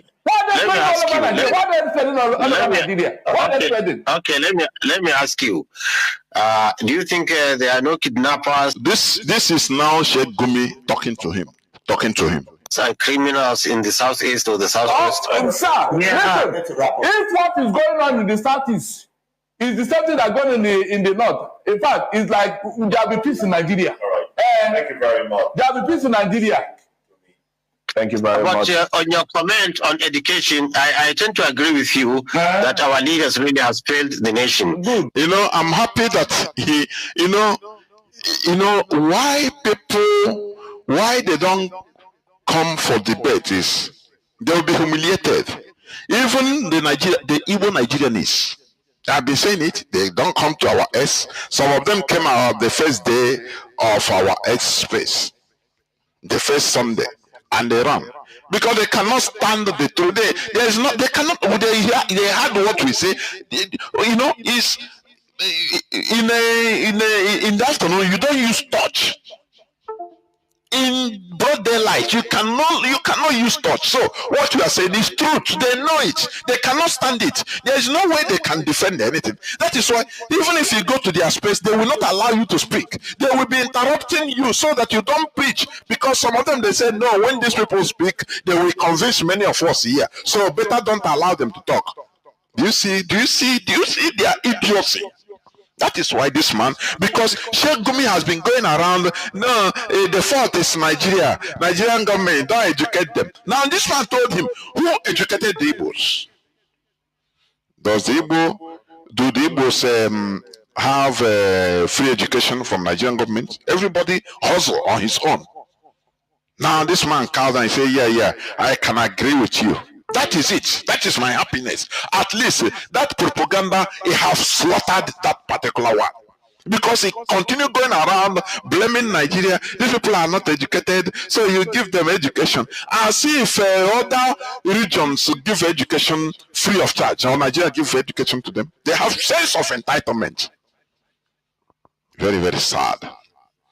This is an animal. I will not, let me leave his speech, please, because it's an animal. I'm telling you, it's an animal. We must continue. And this caliphate, you see Sokoto Caliphate, it must be hashtag. The Sokoto Caliphate must be dismantled. The Sokoto Caliphate must be dismantled, because this is the heart of the Fulanization headquarter. It is the headquarter of Fulanization. The Sultan of Sokoto will come out to speak, to be politically correct, and be underneath is working hard, killing, paying, sponsoring the killing of non-Fulani Christians.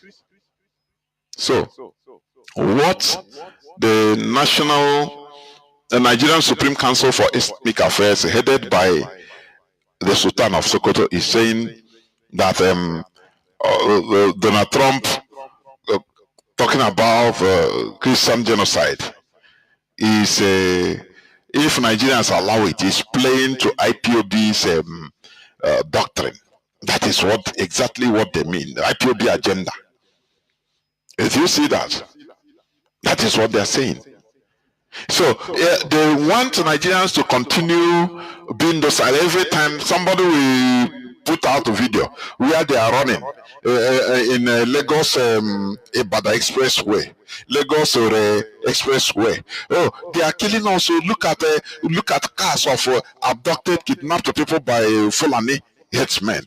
People are being killed by Fulani. That is what instead of Nigeria, they are dear Nigeria to be balkanized, to save life, to go the way of Yugoslavia. Which look at Yugoslavia. All the countries inside, they are now doing well. All of them are doing well. They are no longer fighting each other. Are you seeing it? They are no longer every time fighting each other in the same country. Instead, they have their countries: Croatia, Bosnia, Herzegovina, Kosovo, all of them. They are doing well. Macedonia, Montenegro, all, Serbia, Slovenia, all of them. They are now living happily, being in control of their life. But they tell you, no, in Nigeria, we must say unity of Nigeria, unity of Nigeria. Come on, come on. Let us tell ourselves the truth in the eye. Nigeria is not working, and it will never work. The only solution to this Christian genocide and to the slaughter of people, to the slaughter of indigenous population by the Fulani Caliphate, by the Fulani terrorists, is total balkanization, so that every nation will develop, protect their own thing, develop in their own pace. This is it. This is where I'm going to stop. I will go into just a few minutes break, so that when I come back, I will open the lines so that people can come in and call in. Please do not go away. I'll be right back.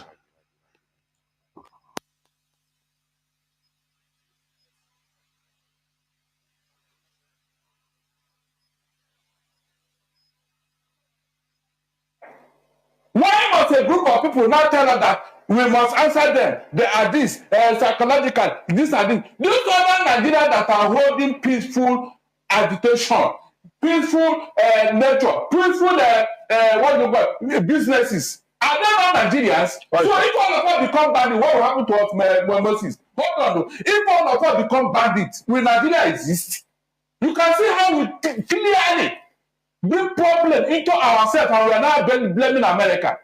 How can anybody be happy that? Wouldn't America's involvement affect the sovereignty of Nigeria? Sorry? Wouldn't America's involvement affect the sovereignty of Nigeria? As long as it involves terrorism.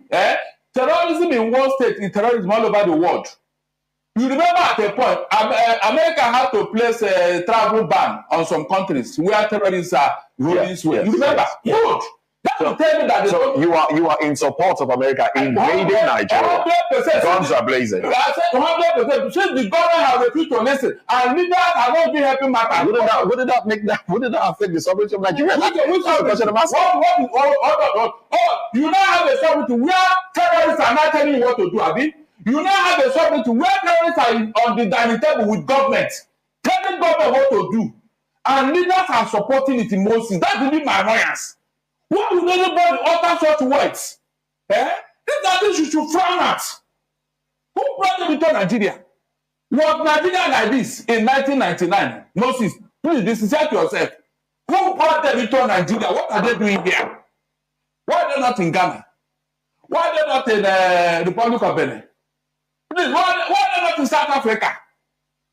You can see, we forgot the genesis of our problem and we are blaming America. Let them come. If that will solve the problem. Since you people don't know what to do, let them come and help us. Look at now, as I'm talking to you now, almost 20 villages have been taken over in Plateau and Benue.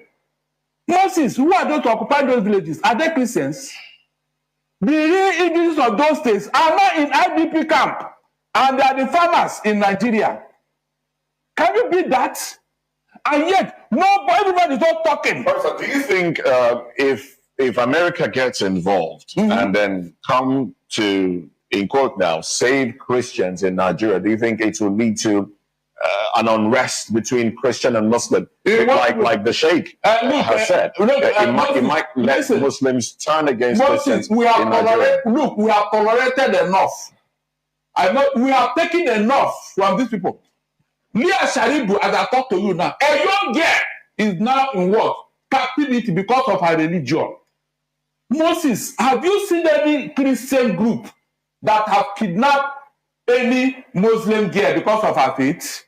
Yet we kept quiet. Have you talked? Did you say anything? Somebody woke up one day. Sheritashi. I told her that Tinubu's wife should be killed because she's a Christian. That God told him to kill Tinubu's wife. I'm talking of provocative statements that can cause problems. Yet we kept quiet. Moses, did you read that?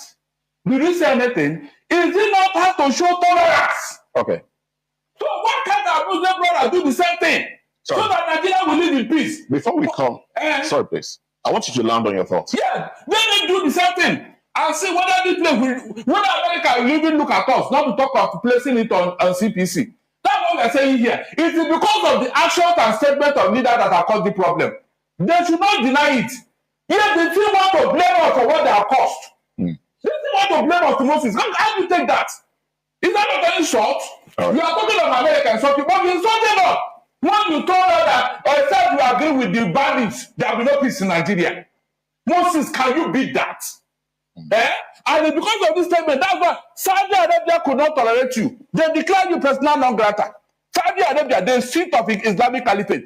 They could not tolerate you. But here, you tell us all manner of things, you do all manner of things, and you get away with it. All right, before we take contributions from have been told that their government is For over a decade, Nigerians have been told that their government is fighting terrorists. Billions of dollars have been spent. Thousands of soldiers have died. Millions have been displaced. Yet the killings never stop. But what if the real reason the war never ends is because those in charge are the ones keeping it alive? This is not speculation. There's evidence, some public, some buried, but all pointing in one direction, that elements within Nigeria's government are funding, protecting, and profiting from terrorism.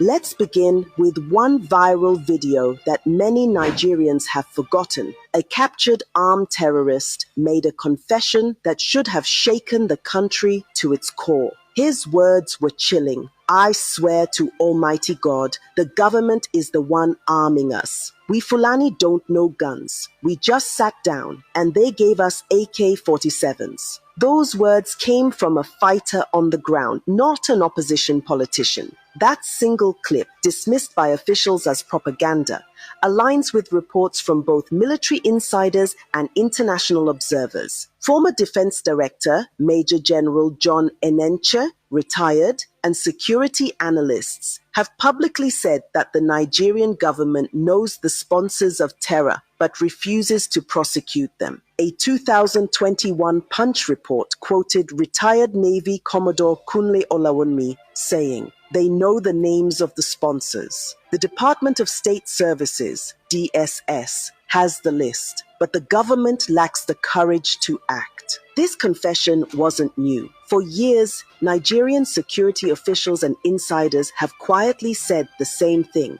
that the state is protecting those who fund the violence. In 2022, the United Arab Emirates released a list of 6 Nigerians it found guilty of funding Boko Haram. The list came after a lengthy investigation involving the United States Treasury and international banking systems. These men were convicted in a UAE court. Their account. Welcome back. This is Radio Biafra House of Service coming to you through Radio Biafra London. My name remains Mazi Jonathan Chinedu from Alu province of Biafra Land, and we are here live and direct. Today is the 12th day of November 2025. That's Avo Bochenko. Therefore, remember, we are talking about the Sokoto Caliphate manipulations, and we continue maintaining that the Sokoto Caliphate must be dismantled. Therefore, our lines are now opened, and our WhatsApp and Signal lines remains plus 61 405 142 547. I repeat, plus 61 405 142 547.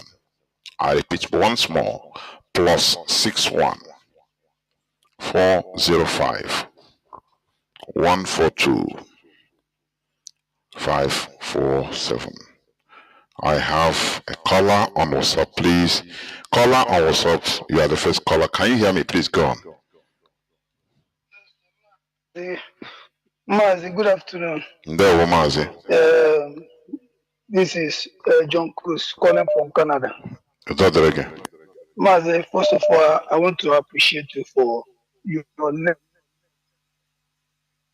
You see this topic that you started, please. I want you to continue. We will never back down. I really want to appreciate you so much for your wisdom. In fact, sometimes I begin to wonder the kind of because you do a lot of research and it's really, really working. But you see this topic that you started, this about dismantling this Mazi, please, you must continue to hit it hard on them so that the eyes of the people will be, opened. Mazi, let me the topic of today. You see, when the Mazi, in fact, may God bless Ohamadike and keep him for us. He really did wonders in lecturing people, opening our eyes and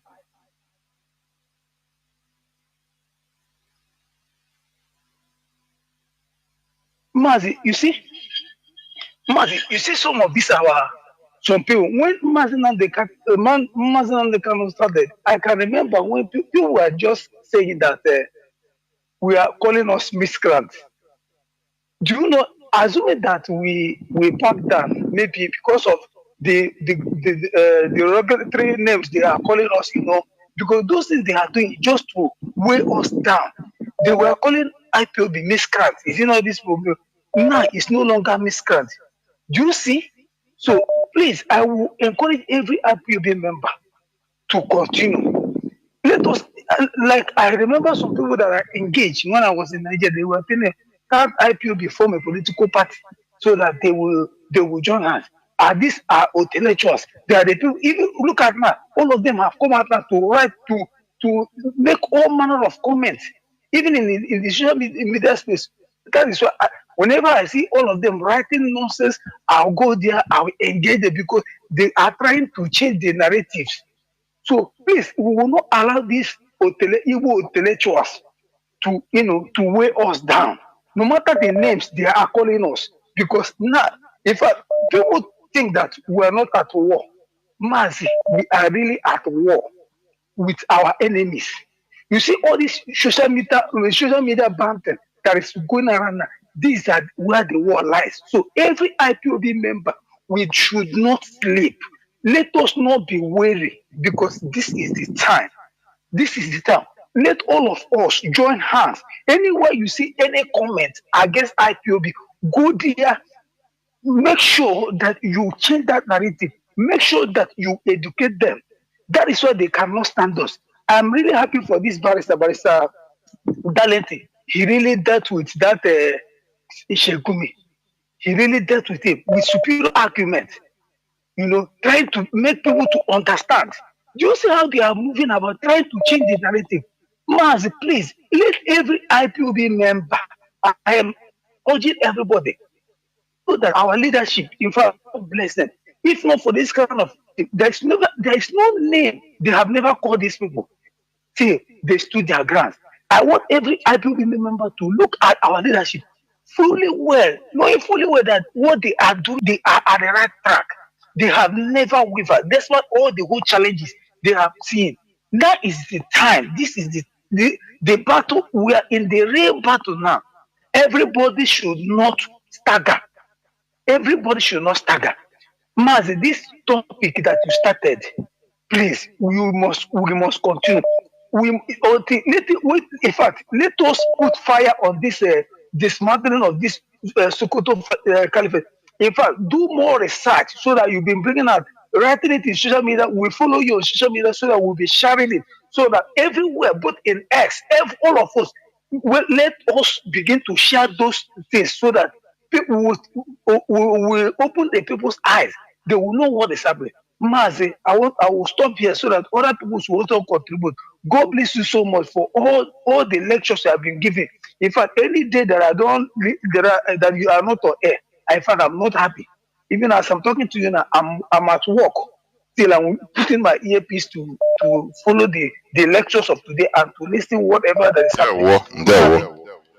Continue your good works. And I will pray that our leader Mazinam, because he is in the front to fight, because he told us, I will be at the front. That this, after he have dealt with the zoo and the he was the one that said that this Sokoto caliber must be dismantled. Our leader said it. That that he will give our Hausa people back, Sokoto back. So we will continue. Bless our leader Mazinam. Wherever he is, that he will give him victory. Thank you, Mazi. Thank you. Thank you. Thank you very much. Caller on signal, please go on. Caller on signal. Can you hear me? Caller on signal. Mazi Jonathan. Mazi. Welcome to the program. Ndewo Mazi. My name is Mazi Fine. Mazi Fine calling from his location. Mazi, I concur with you. We must carry it up. Sokoto Caliphate must be dissolved. Hashtag. That's not our campaign, which we are going to carry on. But Mazi, first of all, let me just thank IPOB leadership. And also, let me thank our Eastern State Network. And I pray, may Chukwuka Abiyama protect our men who are doing the good job, to protect our land, and they also make our farmers to go back to the farm. Mazim, let me use this media to tell our people, if you are in this struggle and you don't have a S account called Twitter account, if you're in this struggle, if you're a member of IPOB, you don't have Twitter account.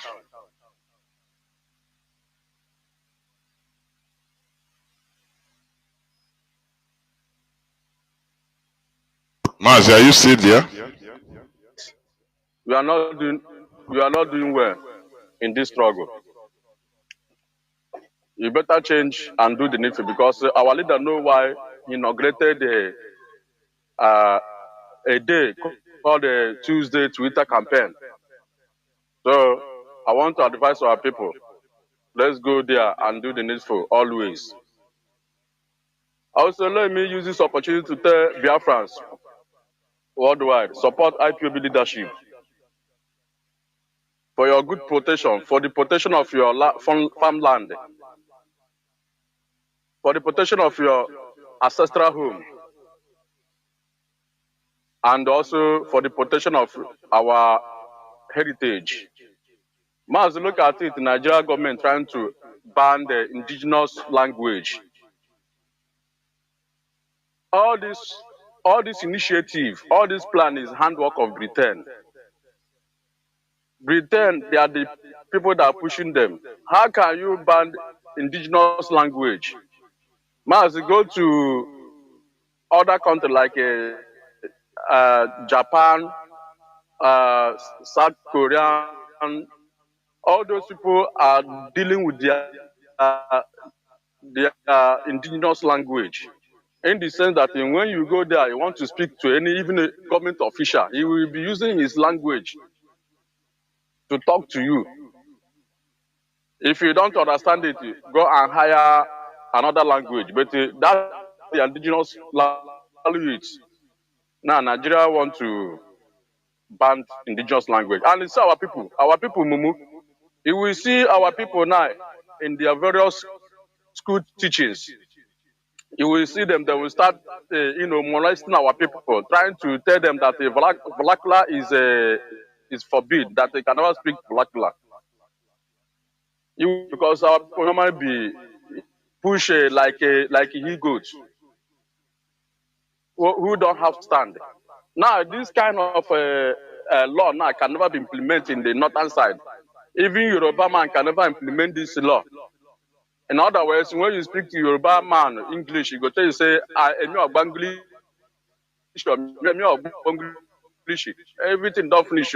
If you like, speak Yoruba. If you don't like, don't speak Yoruba. You don't tell you say English. But our people now go like, make them force this thing to speak Igbo. Then go can you, or then go as long government have already said it. But nevertheless, Mazi, this is our freedom. We can never go back to it because yes. And also, I want to also talk about these pastors trying to divert the attention, trying to tell the world that there's nothing like Christian genocide. Like the one that I saw on social media, somebody like Mui tried to say that there's nothing like Christian genocide. Mazi, all these pastors, all these GOs that are trying to, deny this Christian genocide.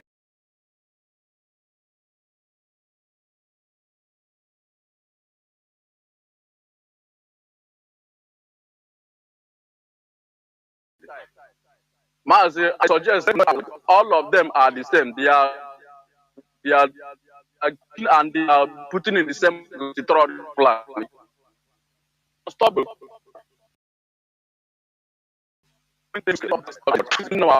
And the only solution for it is to divide the country and save the Christian life. If they allow Nigeria to remain one, they will be killing Christians. They will be killing Christians. Only the solution is to divide this country. Let the Christians have their life full and they face their religion. Mas, that's only what can solve this issue. I thank our leadership. Mas, let me just drop here. We must go forward. We are not going back until we get our freedom. And we are not begging to give us our freedom. We must take our freedom. Mas, God bless you. Thank you. I sign off from here. Mazi. Thank you very much. We have no back to go through. That is it. Caller on WhatsApp, please go on. Caller on WhatsApp, can you hear me? Caller on WhatsApp, can you hear me? Please go on. Caller on WhatsApp once more. Can you hear me? Caller on WhatsApp. You are not.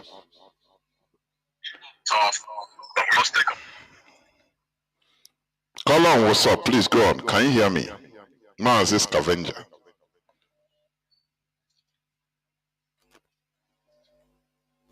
Colin, what's up? Mazi, go on, please. Thank you for taking my call. There we Mazi. You're speaking to a brother who's a widow, the scavenger. I'm calling from Africa Sud, South Africa. I greet my leader, Mazi Nnamdi Kanu, a prisoner of conscience, who set up this radio Biafra, a citadel of knowledge and spirituality to educate us. And that is what we are doing, Professor Jonathan. You are blessed, maintain your blessing. Sokoto Caliphate must be pulled down, dissolved, and decimated. I have my reasons for that. I don't just say they must be dissolved because of anything, but it's because of their deed. Because this Sokoto Caliphate, Professor Jonathan, you know that this Sokoto Caliphate is like the maker of the Biafran politicians. The maker. It's like, do you know that this Sokoto Caliphate is where, it's like there is where they get their power. I will give you the examples. Like you're talking about people, you ask us question here, you say that the Fulanis are lobbying. They lobby, they go even outside the country to lobby.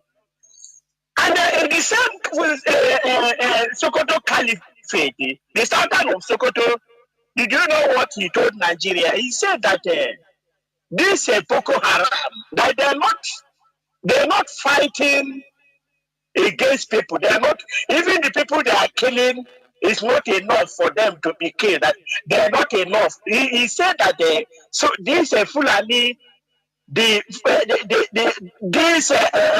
Harams, that they are fighting for good government. They are fighting for good government. That is what they are fighting for. That is what Sultan of Sokoto said.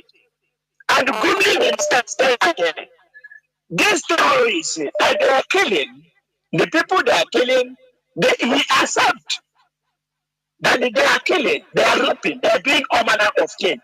But he is canvassing for them, lobbying for them to come and sit down to sit with the government. He wanted them to negotiate with the government. Professor Jonathan, can you hear me? Yes, Mazi, go on. Negotiating, lobbying for government to negotiate with the terrorists. Do you see how they lobby? Do you see how they do? And guys, you ask us questions to say that we are lobbying for us. Professor Jonathan, well, you know you are our professor. Sometimes there are a lot of things on your head. I can tell you that the Biafran people, or let's say the Biafran governors and the elites, they are lobbying. They are lobbying for Biafrans. Let me give you an example of their lobby. Or Ananse have gone to Sokoto, wanted to go to Sokoto Caliphate to ask them for forgiveness on behalf of Biafrans. Is that not lobby? That is a lobby to me. That is their own lobby, their own capacity. This is how they lobby. Did you know that Chitamba gathered all the traditional rulers in Enugu State and also wanted to go and lobby against his own people? He took them to go and beg to Sokoto Caliphate to talk to his people, the Boko Harams, the Ansaru, the Iswa, the Akadan Magdalene, all of them together, come together, so that they can have peace in Enugu State. That is lobby. Did you know that Soludo went even to America to lobby for Biafrans? Because it's a lobby it is. And he is lobbying against his people and lobbying in favor of the Fulanis. But he's saying that 99.9% of what is happening in Biafra land are the Biafrans. Is that not lobbying? Is it not the same? Is it not the Peter Obi who was lobbying to the extent that he go and eat with the Fulanis, the Anamajiris on the floor? That was after he had lobbied to say that Biafra have died 52 years ago. These are the type of lobby you get from your own people. So they are lobbying. I just want to tell you that when you say they are not lobbying, they are experts in lobbying to the detriment of their own people. That is what they learn. That is what they know. And that is why I say that they are prison warders. There is no other thing. But anyway, where we are is that you can see, even the Christians, can you see how they lobby even against themselves? Some of them, they don't know that their utterance is part of the lobby. That is what they don't know. For us, we have decided our fate. We have seen that these people, the Fulanis, they came to conquer, they came to do anything, they came to kill. That is in their blood. They can never change. And that is why I'm pleading to American President Donald Trump. Just call this name. You are a honorable, strong man. Don't be afraid. Like Tony Blair and Obama them. Just say, I don't want to even for you to go for, just say, start from referendum. Just say referendum for the Biafrans. It's enough for us. Just say referendum. Because I don't want America to come and be traumatized in Nigeria, because the people they're going to meet are not, some of them are not human beings. Some of them are not human beings. Because you cannot tell me you are human being enough and somebody wanted to save you, you're talking of your property. And somebody whose house is on fire is now chasing a rat, talking of rat, when your house is on fire. This is what the Christians, this is the type of mentality that we have in Nigeria. And we don't want, we have seen Nigeria. Nigeria cannot change. They will never change. I'm telling you the truth. So, Donald Trump, please, we are begging you, calm down. And if you cannot calm down by yourself, we have internet network. Equip them. Let us do the job by ourselves, because these people have been killing us. You can even see how they are defending on their radio station. The ones you call educated ones. Do you see what they're saying? And you ask yourself, this mentality of these people, are they well? Are they correct? Or which people are they? Referendum and bagatelization of Nigeria is where we stand. That is what Donald Trump, you must do for us, because they have been killing us. Please, don't do this halfway. Don't stop. Do it immediately. Close your eyes. Donald Trump, close your eyes and do what God told you to do. Don't disobey God. Don't disobey humanity. Save the world. Because once that entity called Nigeria is recognized, you will see the black man race on earth will be free. Thank you, Professor Jonathan, for taking my. I feel the members of my blood. Bye. There we Mazi. Thank you very much. Thank you very much. Caller on signal. Mazi Oba, can you hear me? Caller on signal. Yes, Professor Jonathan. There we. Good evening from my side. Remember Mazi Celestine Oba, calling from Ground Zero Homeland, Akwa Ibom, precisely. Professor Jolas, this is a very important and interesting topic, and we must have to deal with it precisely. Let me quickly ask President Trump that if he is dealing with Fulani terrorists in Nigeria that are killing Nigerian Christians, Sultan of Sokoto must not be exempted, because he is the supreme terrorist in Nigeria. So he cannot be excluded. So one other thing that is very confusing to me is when you look at the Nigerian as presently constituted, they say they are running presidential system of government. And the one funny thing is that presidential system of government is not monarchy in nature. Sovereignty belongs to the people. It is unlike what do you call it? Parliamentary. The parliamentary system. Thank you so much. It's unlike parliamentary system of government where the sovereignty lies to the king. The sovereignty of the state or the nation is in the hand of the monarchy. this presidential system is not monarchical, why then would Sultan of Sokoto now become the supreme head of Nigeria, not just Muslim? Because as a president, the power of Sultan of Sokoto override the Nigerian constitution. And personally, this thing gets me off. I cannot even understand it because I don't know which kind of Nigeria is this. Huh? So that evil forest must be dismantled if the indigenous people of this component called Nigeria must breathe. It must be dismantled. And another thing that pissed me off, when you look at how this traditional rulers council is constituted, this thing has transited to our land, that they even want to use them. In fact, they are using them to suppress our people, because from our nature, we are not monarchical. We don't have monarchies, and that is why, from my own community, if we are bred from that concept or idea, I shouldn't have known the first essay of my own community at my own age. I shouldn't have known essay of my community. It shows me that it is not nature. It's not natural. It's something that was imposed. You understand?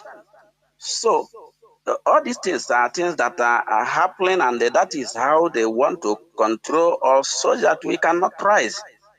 Can you imagine the recent PGs they started putting up everywhere?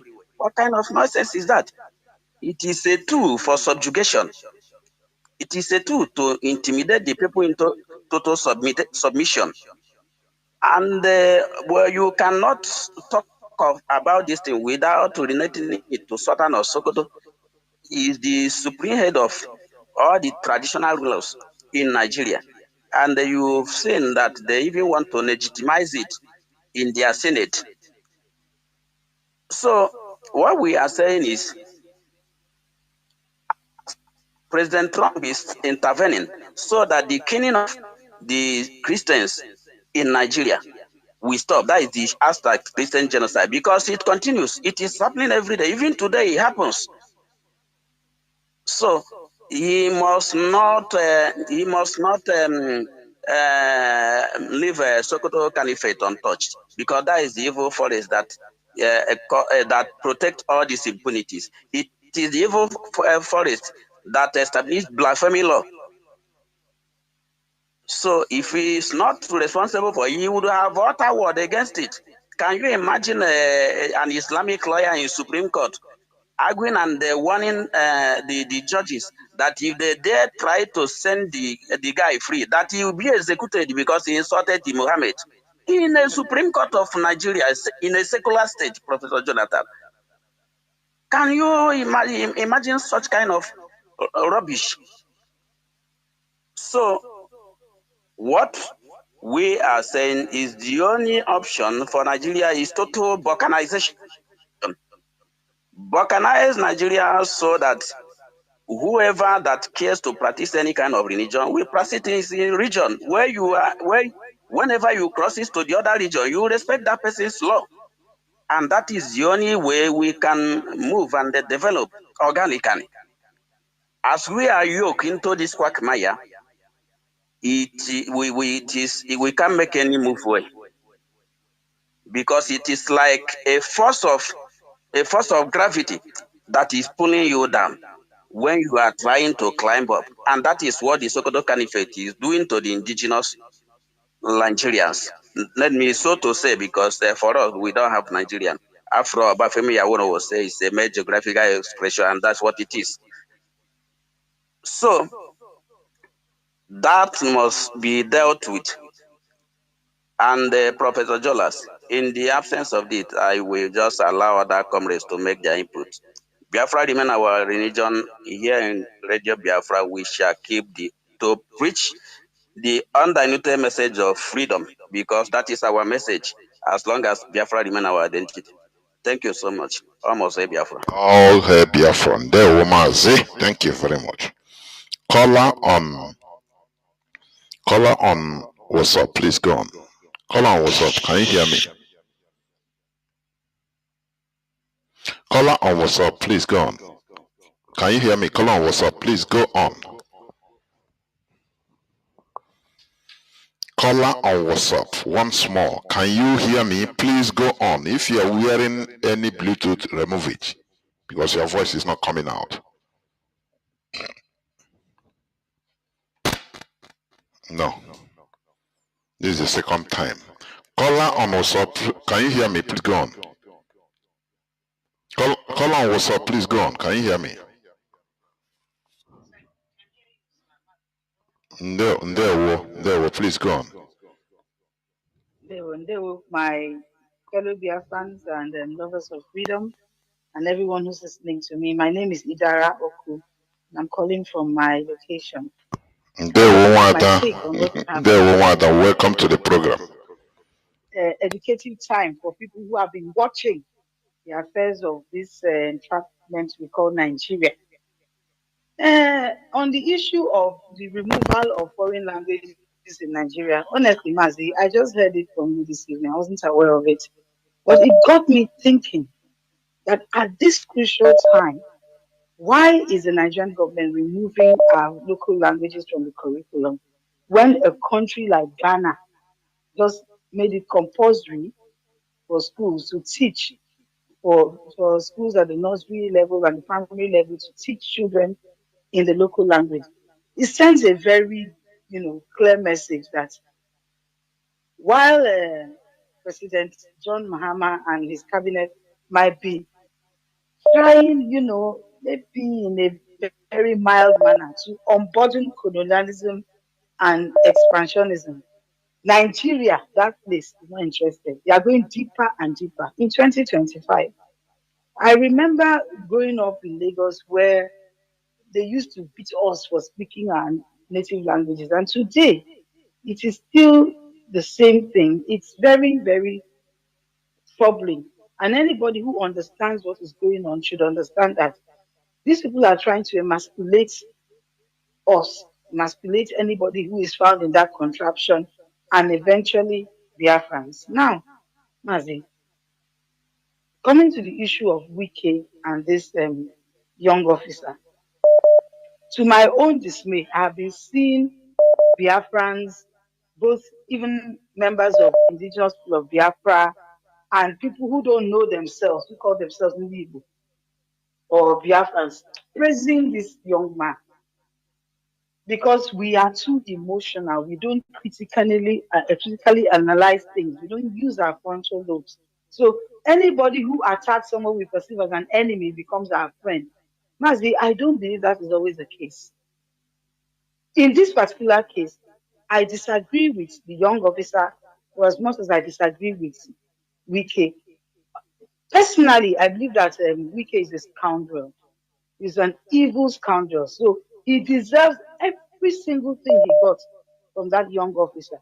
However, I want us to look at this thing just a little bit more critically. Mazi Jonathan, you highlighted some of the things that I was thinking and shared with some of my colleagues that this man called his boss. Sorry, Mazi, Wike called the man's boss. The boss did not say, "You hold on, let me call the officer." Rather, he said to Wike, "Give your phone to the officer." It was very funny to me because that is what I see happening when police stops people on the road. They will call one big man in the police. Big man will say, "Give your phone to the person." The person will say, "I don't want to talk to anybody." If that man, the officer that was called, I don't know who, chief of defense staff or whoever, if he had any shred of respect for Wike, he would have said, "Hold on, let me call the officer myself." That was the first body language that showed disrespect. And I'll tell you who the disrespect is directed to at the end of my submission. The second one was the man spoke to his Oga. He did not stand down. He still told Wike to jack off, to get off. And Wike left in shame like a dog between his tail. And the first thing that struck me when I watched that video was this person has a northern accent. I'm sure it's Fulani. It didn't take me up to 2 hours before I did my intern and realized that, aha, he's a hardcore, thoroughbred Fulani young man. And he sent a very resounding message to every Biafra that you see you, if you like, be vice president of Nigeria. Nigeria Bunkai, it is our own. You do not belong. You are a hired staff. You are a hired hand. You are a house boy. You are a house girl. Be you who you are, you earn any position of power in Nigeria. Even the lowest Fulani is above you.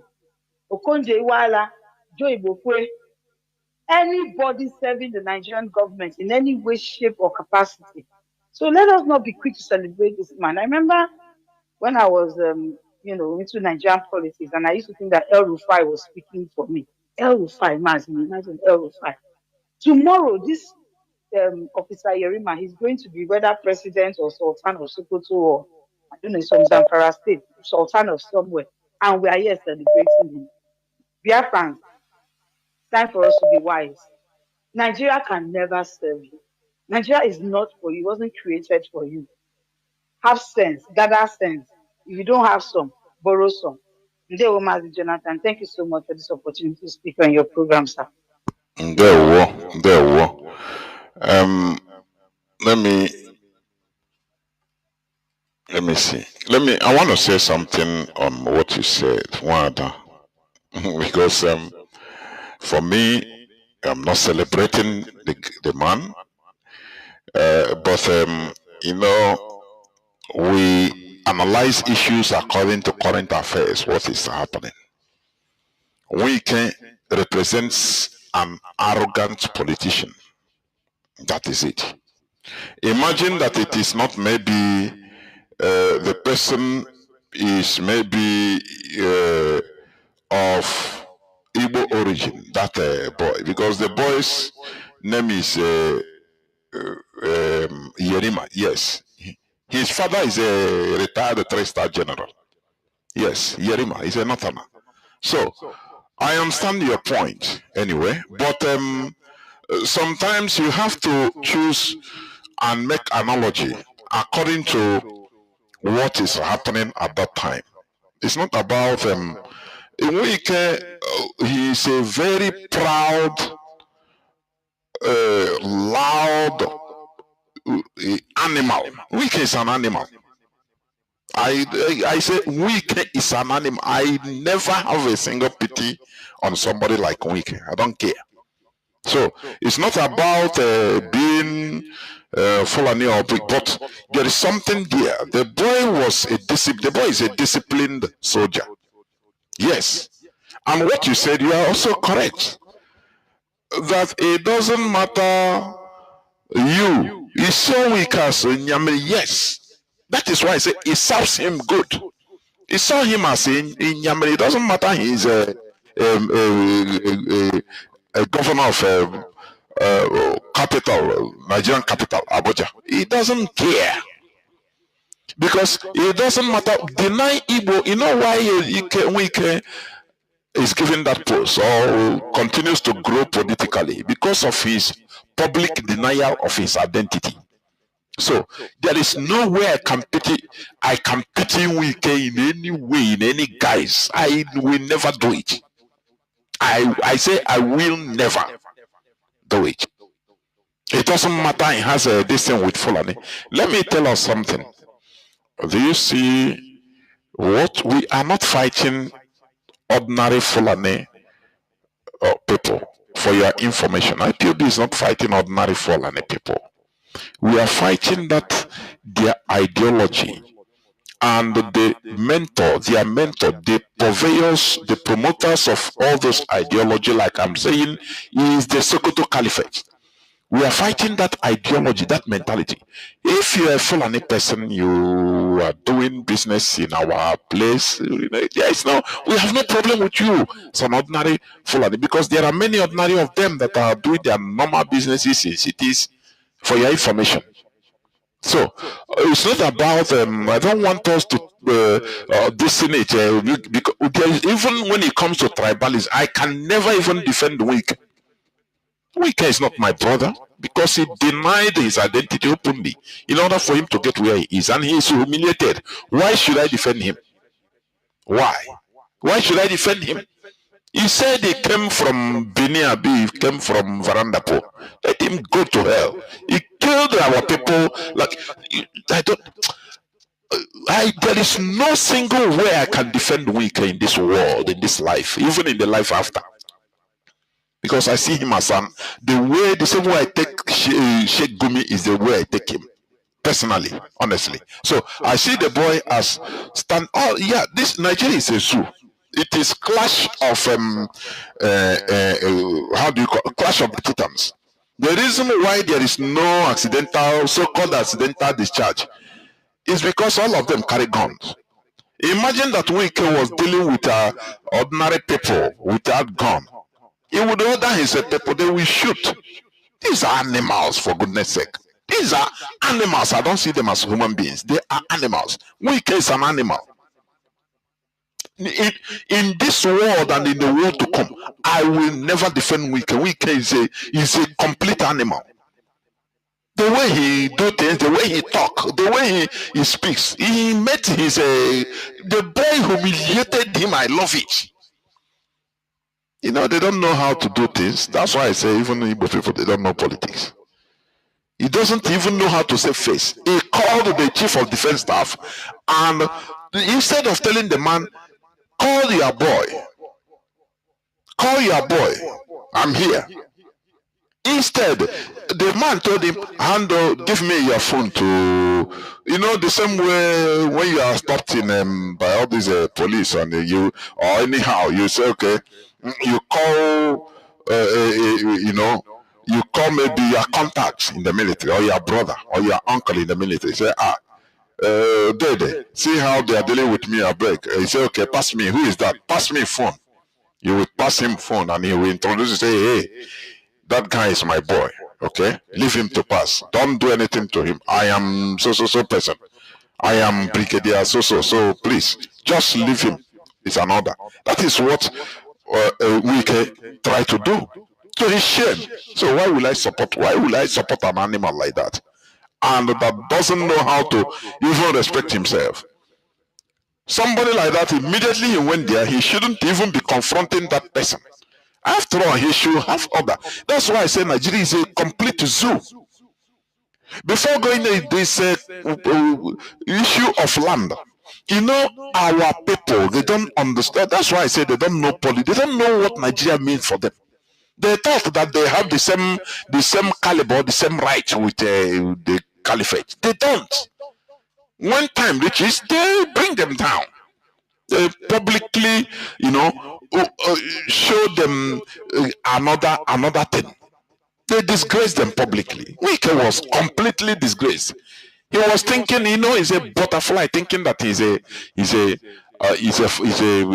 bird. That is what Igbo politicians in Nigeria used to think. But when it reaches to a certain extent, they will tell you they will show you your level. Say, hey, you behave yourself. It doesn't matter. You are nothing to me. You can't give me command. That is what the boy showed to him. He didn't know how to even go about it. Normally, if he sent his maybe orderly or his personal assistant first to talk to the boy so that they will pass. If you don't allow him, in order not to disgrace himself, he will just simply go without making any fuss about it. But he went there to say, hey, I am the minister. Come on, who are you? The boy stood his ground because he has his order. The boy has his order as a military person. He has his order. Before Wike should have come there, he should have made sure that, okay, he resolve anything with the boss of all these people, of the boy. But no way. So that is their cup of tea. I don't blame the boy, honestly. Caller on WhatsApp, please go on. You'll be the last caller. Caller on WhatsApp. Caller on WhatsApp. Mazi, this is the third time you are blocking occupying the space, you don't talk. If your phone is not good, please don't call. Somebody will call, occupy space, you'll be shouting. This is the third time. Caller on WhatsApp, please go on. You'll be the last caller. No, call on WhatsApp, please go on. Can you hear me? Please go on. There, welcome to the program. Yes, go on, go on. Once I say go on, go on. Stop asking, am I coming out? Go on. Okay, Mazi. Yeah, Mazi will be calling from Oka. You know, I want to comment about the insecurity and the terrorism fight. You know, there is a question that I am asking to Nigerian government that are claiming that they are fighting terrorists. So my question is, since they started this war on terrorists, can they name one terrorist sponsor that they have tried since they started this fight? You understand? So they are just running hanky-panky, trying to deceive themselves, thinking that they are deceiving people. Then I want to talk small about this saga, this Wike saga. You know, I see many Nigerians calling for the removal of that guy, sacking of the Navy officer. Then my question is, the people that are calling for this guy, why are they not talking about the person that gave him the order? Because the guy is a soldier, he's a serving officer. Do they know their rule of engagement? What if this guy disobeyed the order that was given to him because Wike is involved, and maybe they waste the guy their destiny? Will anybody know about that? So Nigeria should even be, questioning the main problem, not singling out maybe a weaker spot. Maybe they are calling the guy, when they know that the guy is acting on an order. So that is just what I want to do. Thank you. There, thank you very much. And this is okay. Sorry, I have Mazi Madabuchi. Sorry, you have been quietly waiting. Mazi Madabuchi, there. Welcome to the program. Sorry for forgetting. There, please. No worries, my brother. No worries. There. One of the things I want to talk tonight is the idea of stopping or removing ethnic language from Nigerian curriculum. Just imagine. I will tell Biafrans, this is once more one of the stark differences between Nigeria and the Republic of Biafra. You see, in Biafra, every ethnic nationality will have their own House of Parliament and make their own laws in their languages. Say it a Igbo ethnic nationality, be it a Jaw, be it Efik, Urobo, Isoko, Ishekiri, Anan, Ibibio, Igala. Every ethnic nationality in Biafra will be making their own laws in their language, in their own parliament, so that our languages will never die. They are telling us Igbo language will die, Igbo language will die. I did Igbo. I scored A in my wife in Igbo. So they want us to not name our mother tongue anymore. This is the what do you call it? Colonial or neo-colonial construct. And we Biafrans must resist it, because like you said, you rightly said, my brother, they will never implement this in the north, nor will they implement it in the west. So what am I talking about? In the United Kingdom, they have Welsh Assembly, they have Scottish Assembly, They have Northern Ireland Assembly. They make their laws in their languages. People think English is everybody speaking English. It's not true. The words have their own language that will not yet one in the if they speak it in Wales.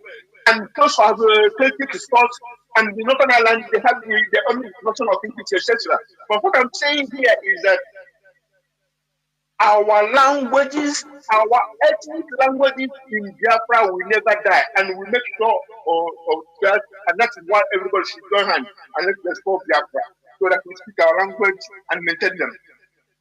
And so, my brother, the idea that it is climate change, desertification, deforestation, that creates a planet invasion and the destruction and killing and maiming and the destroying lives and properties of the indigenous people in Nigeria. And why this is very important? This man called the Star called the Sultan of Sokoto, he is heading the organization that is forming this, what do you call it, propaganda and gaslighting of people, so that they will not think about why foreigners are killing a country with arms and killing people. Or they tell you they are running from the desertification. Really? Now, the question here is, so these terrorists are supposedly fleeing climate change, etc. Where are they coming from? Say they are coming from Senegal, Mali, Mauritania, Guinea, Burkina Faso, and Niger, etc. But these countries are thriving and developing. Are they telling me that now? Why are only Fulani who are escaping those supposed climate change? And why should they come with sophisticated arms and be using those arms on their innocent and welcoming hosts? This is a question for Fulani and for Sultan of Sokoto. So, why are successive governments of Nigeria enabling and defending this unacceptable dereliction and negligence of duty? This is what is a definition of capitocracy and kleptocracy.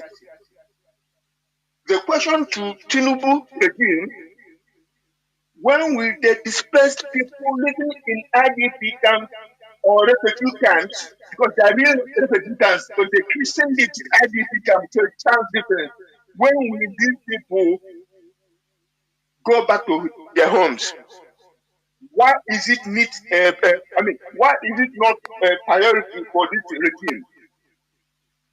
You can't have peace without justice, Tinubu and Nigerians. You cannot have peace without justice.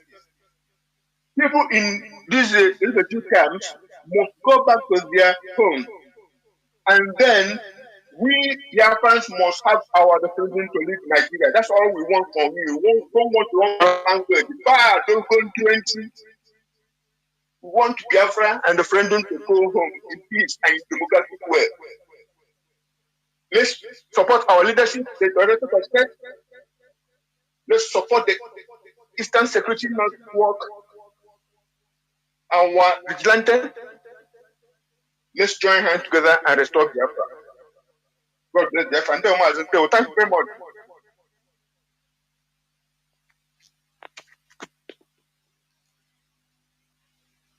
There, Mazi, thank you very much. And this is where I'm going to switch off the phones. Dear friends and lovers of freedom, we must continue. You see, we are fighting for survival. I am telling you, we are fighting for survival. We are not fighting in order to take other people's land. Forget about what some ignorant or mischievous Igbos are yapping. Because what I see in some of our people is, once they feel that they are okay, now for them everybody is okay. It's a disease. Once they are okay, for them, everybody is okay. So you don't need a. We are fine. He is all of you, and that is the mentality that our political that have, you know, that our political class is suffering from. Because that's why I say I don't only blame our politicians. It is the mentality that is there. Some of our people believe that, oh, no need, yeah, what are you doing? You are okay, Nigeria do you well. Like these people that we are kidnapped. These are directors of in the ministry. They are kidnapped today. Why? In their beloved Nigeria. If you are telling them that, look, there is danger, let us try to solve this problem. Let us take a stand as a people, not as an individual, because individual, you are nothing as an individual. But as a people, we become a bunch. We can, make a decree and it will sound, it will be established. It will be respected by the international community. That is one thing that the Fulani has over us, because they go as a community. That is why they lobby as a community, as a people. They lobby, they fight as a people, not as individual. Instead, individuals are supporting the collective fight of the group, just like what IPOB is doing. But our people feel that, now use that your vigor, your energy to go and look for money. And we have been looking for money. Where are we? Where are we today? Where are we? Black beauty without the power, without the black power is nonsense. It's useless, completely useless. That is the way I can describe us. Oh, we have individual money. We have individual breakthrough. But, with a signing of a pen, our people's properties will be destroyed in Lagos. But you have that your individual money becomes useless. When you are disenfranchised from voting, exercising your constitutional fundamental right in your so-called country, but you are told that you are prevented from voting as an Igbo person, profiled as an Igbo person in Lagos, and you say, what can we do because I'm an Igbo man? Does it you can be wealthy when it comes to money, no problem. Don't you see the Igbo that was jailed because of his pronouncement of inviting ESA to Lagos? He was shown his space that you are nothing. But if we are going as a people, making pronouncements, lobbying as a people, which IPOB is championing, this is where when we make noise, it will be hard. Not individualism.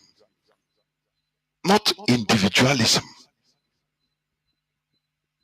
We fought a war for 3 years, and the war ended in a negotiating table in an armistice. No victor, no vanquish, because it's an armistice.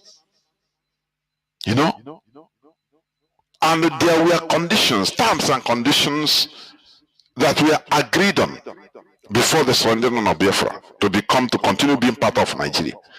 But all those terms were not respected. No Biafra, no Igbo man cared. All we care is now go and look for what we are going to eat. Now go and also. No, we lost our sense of community.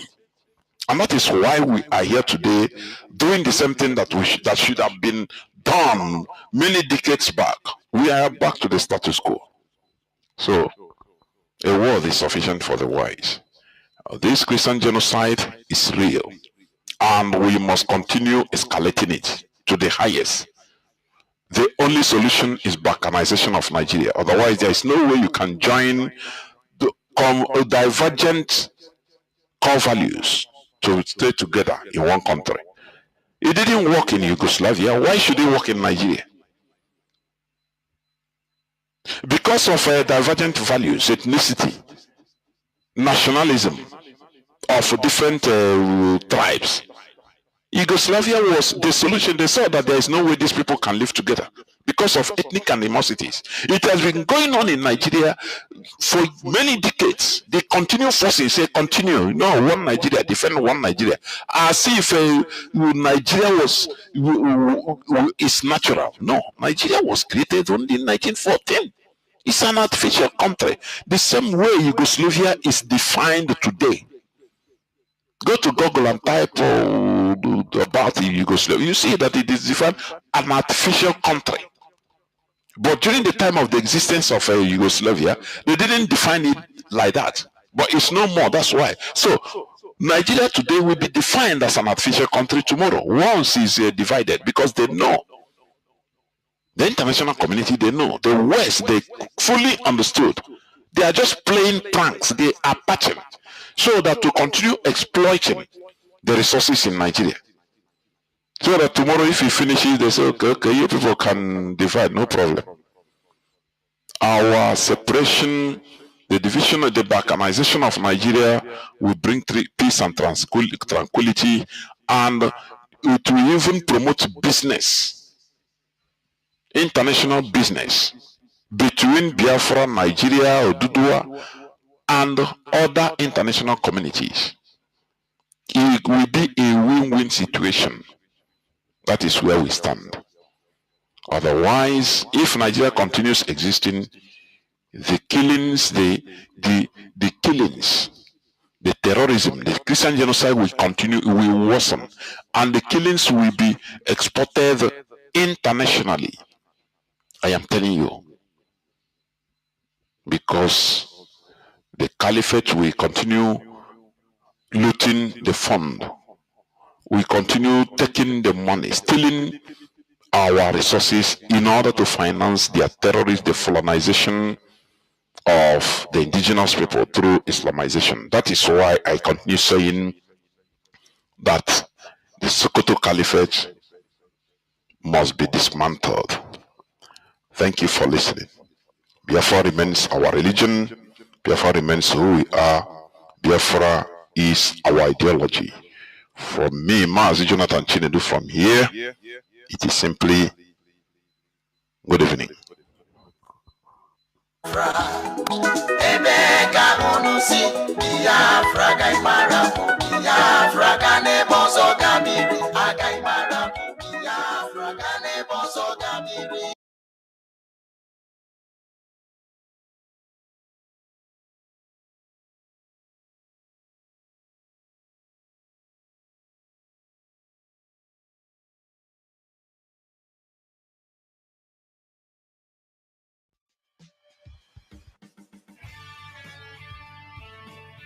My brothers and sisters, there comes a time in history when a people are not just lost, but hidden, when their greatness is not forgotten, but intentionally buried. That is the story of the Igbo people, the tribe whose bloodline whispers of ancient covenants, whose footsteps trace back to the soil of Abraham, Isaac, and Jacob.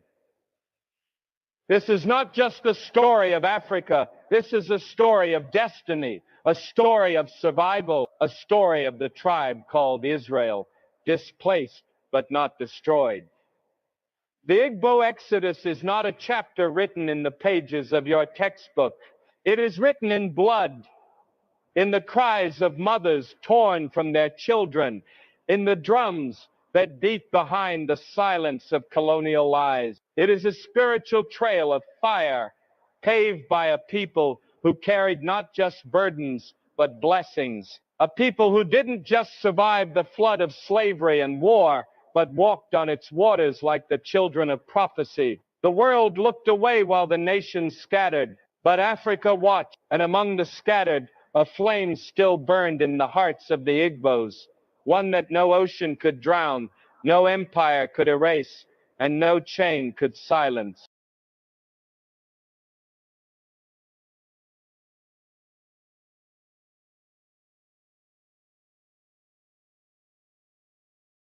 They were exiled, but not erased, enslaved, but not stripped of spirit. Their songs in the plantations echoed songs from the Torah. Their customs mirrored those of ancient Hebrews. The Sabbath, circumcision, animal sacrifices, names like Ezi, Inna, Chukwu. These were not coincidences. These were connections. They were clues to a truth the world was too afraid to face, that the tribe of Israel had not disappeared. They had simply taken refuge in Africa. And oh, how the world tried to sever that truth. Missionaries came not to discover, but to dismantle. They erased, renamed, and silenced. But they could never kill what God had marked. Because God does not forget his promises. He does not misplace his people. Even when the world forgets your name, he remembers your bloodline. Even when your identity is stolen, your destiny is still written in the heavens. The Igbo are not just a people, they are a prophecy, a sign that the tribe of Israel still walks this earth in brown skin, in African soil, with sacred fire in their hearts. You may be told you are Nigerian, but you are more. You may be taught you are African, but you are ancient. You may be branded as tribal, but you are chosen. Let no one tell you you are cursed when you come from a covenant. Let no one tell you you are lost when your journey is divine. Let no one bury your past when it is your bridge to a greater future. You are the story they were afraid to tell. You are the truth that empires tried to erase. You are the tribe they never expected to rise. And now, Africa is waking up. The sound of the shofar is echoing, not in Jerusalem alone, but in Igbo land, in Ghana, in Ethiopia, in the wilderness of the African spirit. The dry bones are rattling again, and God is calling his people not just to remember who they were, but to rise as who they are. To the young Igbo boy told to be silent, speak your truth. To the daughter of Zion, who hides her history, unveil your crown. To the elders who've preserved the old ways, teach again with fire. To the world who denied the connection, watch it rise in power. This is the exodus you weren't taught in school. This is the testimony hidden in plain sight.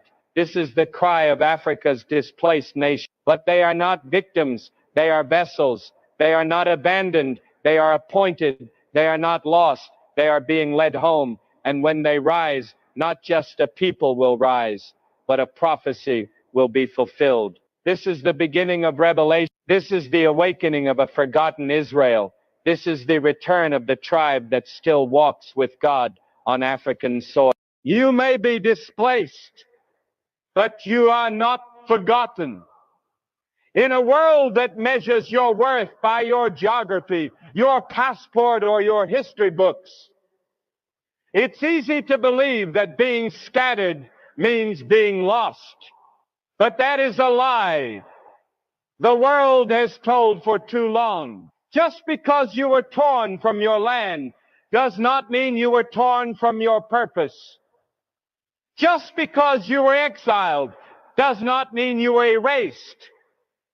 The truth is, God never loses track of his people. You may move through deserts, through colonization, through slavery, through forgotten villages and broken borders, but his eye follows, his hand covers, and his plan remains.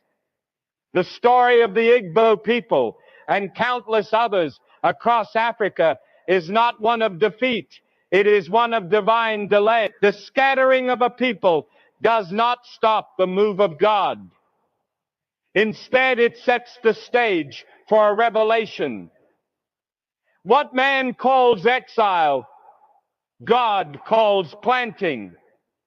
What the world calls displacement, heaven calls preparation. And the day is coming when what was hidden will be honored, what was oppressed will be lifted, and what was forgotten will be remembered with fire and glory. There is a powerful promise wrapped in your pain. Your bloodline carries something ancient, something holy. Though you've been mislabeled, mistreated, and misunderstood, none of it canceled your calling. You walk with the DNA of prophets, priests, and kings. And though empires tried to scatter you like dust in the wind, they forgot that seeds grow when buried. And you, my brother, my sister, you are beginning to bloom. The world may not see the journey. They may not know the prayers of your ancestors, the songs they sang in captivity, the tears they wept on foreign soil. But heaven heard. Heaven recorded every cry, every prayer, every act of faith in the darkness. And when God remembers a people, it is not a gentle thought. It is a roar that shakes nations and rewrites history. You are not forgotten, not by God, not by purpose, not by destiny. You were never just a tribe in Africa. You are part of a covenant that stretches across centuries. Your exile was not abandonment, it was alignment. It positioned you for such a time as this, because in the days to come, God is not raising the powerful of the earth. He is raising the faithful, the ones the world thought were finished, the ones buried under the weight of colonization and lies, the ones scattered like ash, but rooted in glory. You may have been displaced by men, but you are placed by God. And where God places you, there is promise, there is purpose, there is power. Let the world forget your name. Heaven never will. The world tried to erase you, but God wrote you in fire. They rewrote your history, renamed your villages, silenced your prophets, and buried your language under centuries of chains, lies, and foreign flags. But they forgot one thing. God doesn't write in pencil, He carves in flame. And when heaven speaks, no man can silence it. You were never a mistake. You were a message, a living scroll, breathing prophecy, walking revelation. They tried to erase you, not because you were weak, but because you were powerful, dangerous to the systems of oppression, a threat to the lies of superiority, a mirror to the world's buried truth.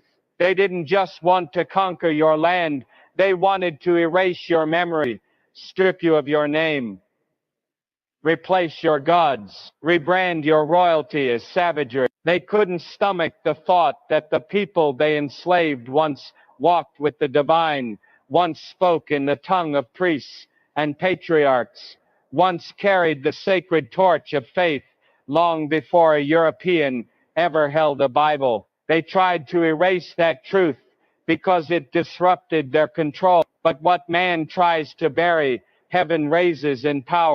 You see, God doesn't write fragile stories. He writes epics with pain, glory, exile, and return. He marks His people with fire, not ink, so they can't be burned out, faded, or edited. You were written in the fire of deliverance, in the blaze of prophets, in the heat of prayers whispered through chains and generations. And fire doesn't die in darkness. It glows brighter. You are not just a name on a census. You are a chapter in the eternal story. Every time you rise, every time you reclaim your voice, every time you teach your children where they truly come from, heaven shouts and hell trembles. Because your rising is not just cultural, it is spiritual. It is the resurrection of a silenced people. It is the unraveling of a lie that went unchallenged for centuries. The fire that wrote your story still burns. It's in your blood, your bones, your breath. That's why you keep surviving. That's why, despite everything meant to crush you, you still create, still lead, still sing, still shine. Because you weren't just born, you were lit. You are the flame they couldn't put out, the truth they couldn't bury, the evidence they couldn't destroy. Let the world try to erase you. Let them deny the history, dismiss the evidence, and downplay your brilliance. It won't change what's already written. Because heaven doesn't need permission to raise what the world has buried. Your very existence is proof that God's pen still writes in the language of fire. And you, child of covenant, descendant of kings, remnant of Israel, are the message the world can no longer ignore.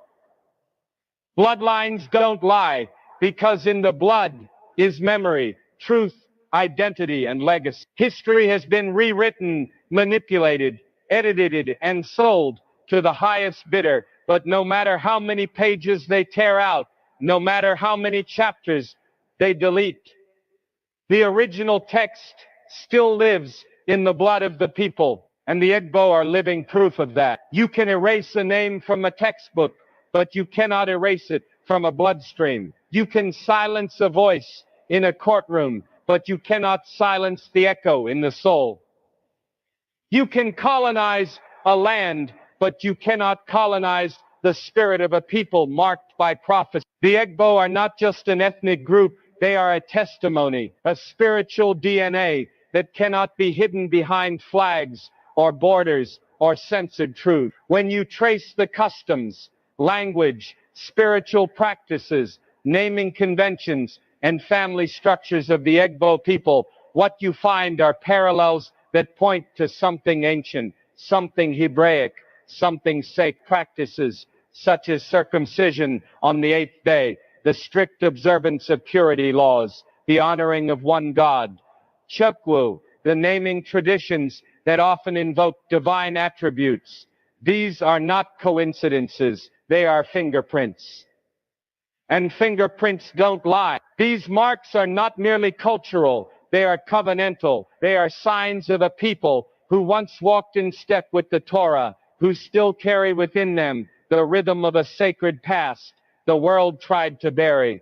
But why would the world try to erase this truth? Because if Africa carries Israel's blood, then the narrative must change. Then the map must be redrawn. Then the superiority complex collapses. If the same people, once enslaved and stripped of their dignity, are actually the descendants of the tribes of Jacob, then the world must repent, not just of slavery, but of erasing divine history. And so for centuries, the plan was simple: suppress the truth, break the link, disconnect the people from their origin, make them believe they are tribal, not divine, make them believe they are cursed, not chosen, make them believe they are African, but not ancient. But despite the lies, the blood never stopped speaking. And now that blood is crying out louder than ever before, modern genetic studies have begun to reveal what oral traditions have said for centuries: that many among the Igbo share ancestry with the ancient Israelites, that their customs aren't echoes, they are continuations, that their exile was not merely political, it was prophetic, that what scattered them across the coasts of West Africa into slavery, into displacement, into foreign names and foreign gods, was not the end of their story, but a chapter in a divine book that is being reopened. Blood remembers, blood resists, blood redeems.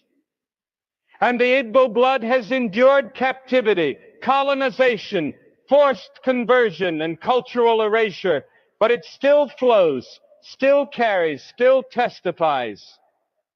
The same way Jewish communities across the world hold their identity to diaspora, so too have the Igbos. Because you cannot cut covenant with God and expect that covenant to be forgotten. The Most High does not forget what he seals with blood. The Igbo story mirrors the stories of other lost tribes, stories of exile, preservation, hiddenness, and eventual awakening. That's why the narrative is changing today. That's why people are digging, rediscovering, reconnecting, because the spirit within them knows what the history books tried to deny. The spirit knows the truth that their ancestors carried across oceans and generations. And now the children of those ancestors are starting to remember, not with their minds alone, but with their blood. The spiritual warfare against the Igbo people has never just been about politics or economics. It's been about identity. Because the enemy knows if a people forget who they are, they forget their power. But if a people remember, they become unstoppable. So they told the Igbos they were nothing more than a tribe, that they had no place in sacred history. They told them to abandon their traditions and worship new gods. They told them to forget the old ways, to burn the scrolls written on their hearts. But some things cannot be burned. Some fires cannot be put out. The world is starting to awaken to the idea that the biblical story didn't end in the Middle East. It continued in Africa, that the promises of God stretched beyond deserts and into jungles, beyond temples and into villages, beyond kings and into homes, that the lost tribes didn't vanish. They were simply hidden for an appointed time. And now that time is coming. Now the bones are shaking. Now the spirit is stirring. Now the truth is rising. The Igbo are not just people of survival. They are people of prophecy. And prophecy doesn't die. It waits. It waits until the world is ready. It waits until the people are ready. And now the cry of restoration is being heard, not just in synagogues or churches, but in the hearts of those who carry the truth in their blood, the truth that they are Israel, not a replacement, not a cup, but the continuation of a covenant too sacred to be lost. So to the young Igbo man who wonders where he comes from, know this: you are not a remnant of colonization, you are a remnant of revelation. To the young Igbo woman who feels out of place in a world that doesn't see her truth, know this: your identity is not based on what the world calls you, but on what God wrote in your blood. You are proof that the story of God's people is not limited by geography or language. You are the bridge between Africa and Israel. You are the evidence that bloodlines carry more truth than textbooks. You are not forgotten. You are not lost. You are not just African. You are prophetic. The world can deny it. The governments can ignore it. The textbooks can omit it. But heaven has already written it, and heaven never lies. The blood speaks. The blood remembers. And the blood of the Igbo is still speaking the truth. The world tried to bury that they are Israel, that they are chosen, that they are rising. Change couldn't break you because covenant still binds you. That truth echoes across generations like a drumbeat under the surface of silence. The world saw the chains. They saw the auctions, the shackles, the stolen names, the broken back. They watched as your ancestors were dragged from their land, herded onto ships like cattle, treated as less than human. They thought that was the end of the story. They thought the story of greatness would die on the auction block, that the sacred identity would drown in the middle of the Atlantic, that divine calling could be severed with steel and blood. But they were wrong, because what they didn't see, what they could never understand, was the covenant. The covenant is not held in buildings or books alone. It lives in the soul. It pulses in the blood. It's not something that man gives, so man cannot take it away. The chains were real. The suffering was undeniable, but so was the covenant. And no iron could bind what God had already set apart. No whip could erase what heaven had written. No ship could carry you far enough to escape the reach of the promise. The covenant is eternal. It doesn't expire in exile. It doesn't dissolve under oppression. It doesn't vanish in violence. It waits. It preserves. It strengthens in silence. You are not here today because your ancestors were lucky. You are here because the covenant was stronger than the chains. The same covenant that walked with Abraham under the stars. The same covenant that burned in the bush before Moses. The same covenant that led Israel through the Red Sea still burns in the hearts of those who descended from those torn from the motherland. They tried to take everything, your names, your languages, your customs, your families. But they couldn't take what God gave. They couldn't strip you of what he sealed. They couldn't unbind what he bound to himself. Even in the darkest moments, the covenant never let go. In the fields of forced labor, when voices cried out in unknown tongues, when praise rose through suffering in songs born from sorrow, the covenant was alive. When mothers whispered prayers over children who would be sold the next day, the covenant was alive. When stolen people refused to forget their spirit, refused to die in despair, refused to accept that they were cursed, the covenant whispered back, "You are still mine." And now in this generation, something is happening. The shaking is returning. The remembrance is rising. The veil is lifting. The lie that your story ended with chains is collapsing, because your story didn't end in slavery. That was only the fire before the gold emerged. That was only the wilderness before the promise. That was the crucible that preserved you so you could rise again in power, in truth,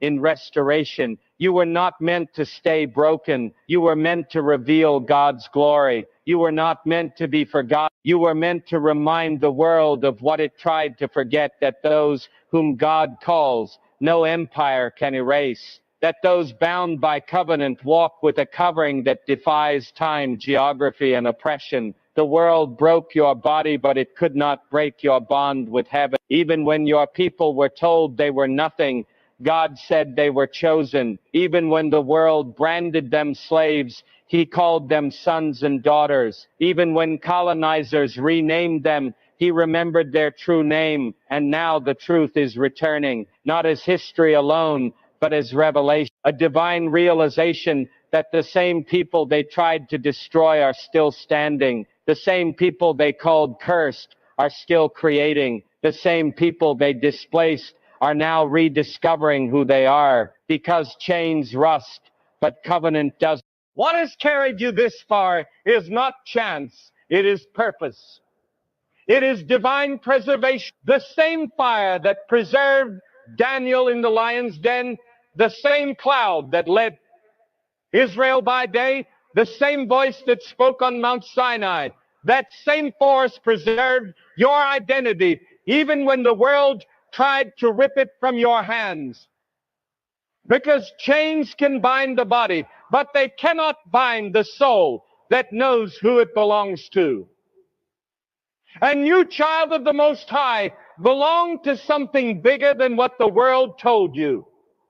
You belong to a promise, a lineage, a heritage so powerful it made kings tremble, a story so sacred it survived centuries of silence.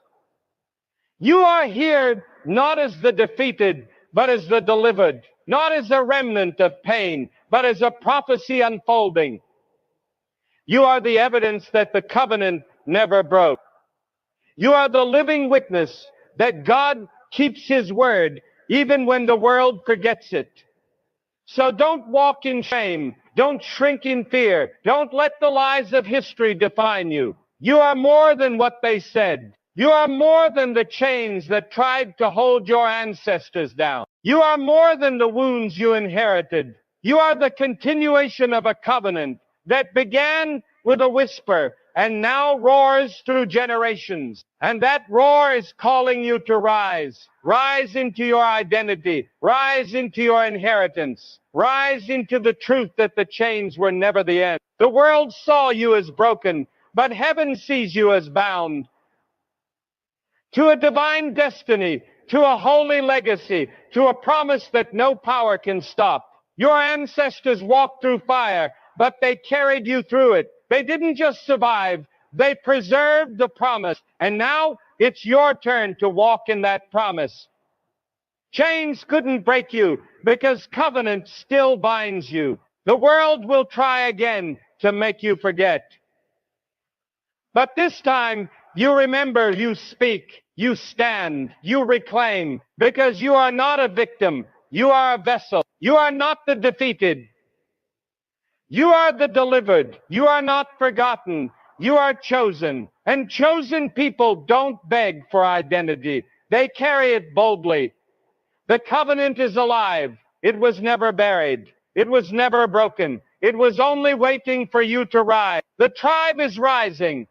And so is the truth. For centuries, They were hidden, scattered across foreign lands, their names altered, their language suppressed, their identity buried under layers of colonization and conquest. But like seeds buried in the ground, they were not destroyed, they were planted. And now the soil of time has begun to shift, and from the darkness of exile, the tribe is rising. Quietly at first, whispered in old songs, remembered in customs that never died, felt in dreams that trace back to a holy ancestry, then more loudly, with boldness, with revelation, with a fire in their bones that no longer asks for permission to be lit. The world may not recognize the remnant. They may see them as just another group of Africans, just another tribe, just another culture. But what they fail to see is the covenant hidden inside them. What they fail to acknowledge is the divine code etched into their DNA. What they overlook is the prophetic rhythm moving in their steps. This is no ordinary rising. This is prophecy in motion. This is the awakening of a people marked by God long before empires rose and fell, long before borders were drawn, long before the names on the maps matched the names in the scriptures. This is the return of the tribe whose story was never lost, only hidden. The truth is rising too. The lies that built false hierarchies, that silenced ancient voices, that buried sacred stories under colonial dogma, they are collapsing one by one. As the tribe begins to reclaim its voice, the truth begins to break its chains. The narrative is shifted. The world, so accustomed to controlling the story, is now being forced to listen to the voices that were never supposed to survive. Voices that carry the weight of centuries. Voices that remember things the world of centuries. Voices that remember things the world tried to forget. Voices that say, we are still here. We always were. And when the tribe rises, it will not be for revenge. It will be for revelation, not to dominate, but to declare that the God of their ancestors never left them, that the promises still stand, that the covenant still holds, that the exile was not the end, but the beginning of a greater unveiling. When the world sees the tribe rise, they will see a mirror, a reflection of what was stolen, of what was hidden, of what is holy, and they will be forced to confront the truth that has always been present but never acknowledged. This truth is not loud, it is steady. It moves through families who never forgot their customs. It whispers in the sacred rites passed from mother to daughter, father to son. It sings in the melodies that outlived the missionaries.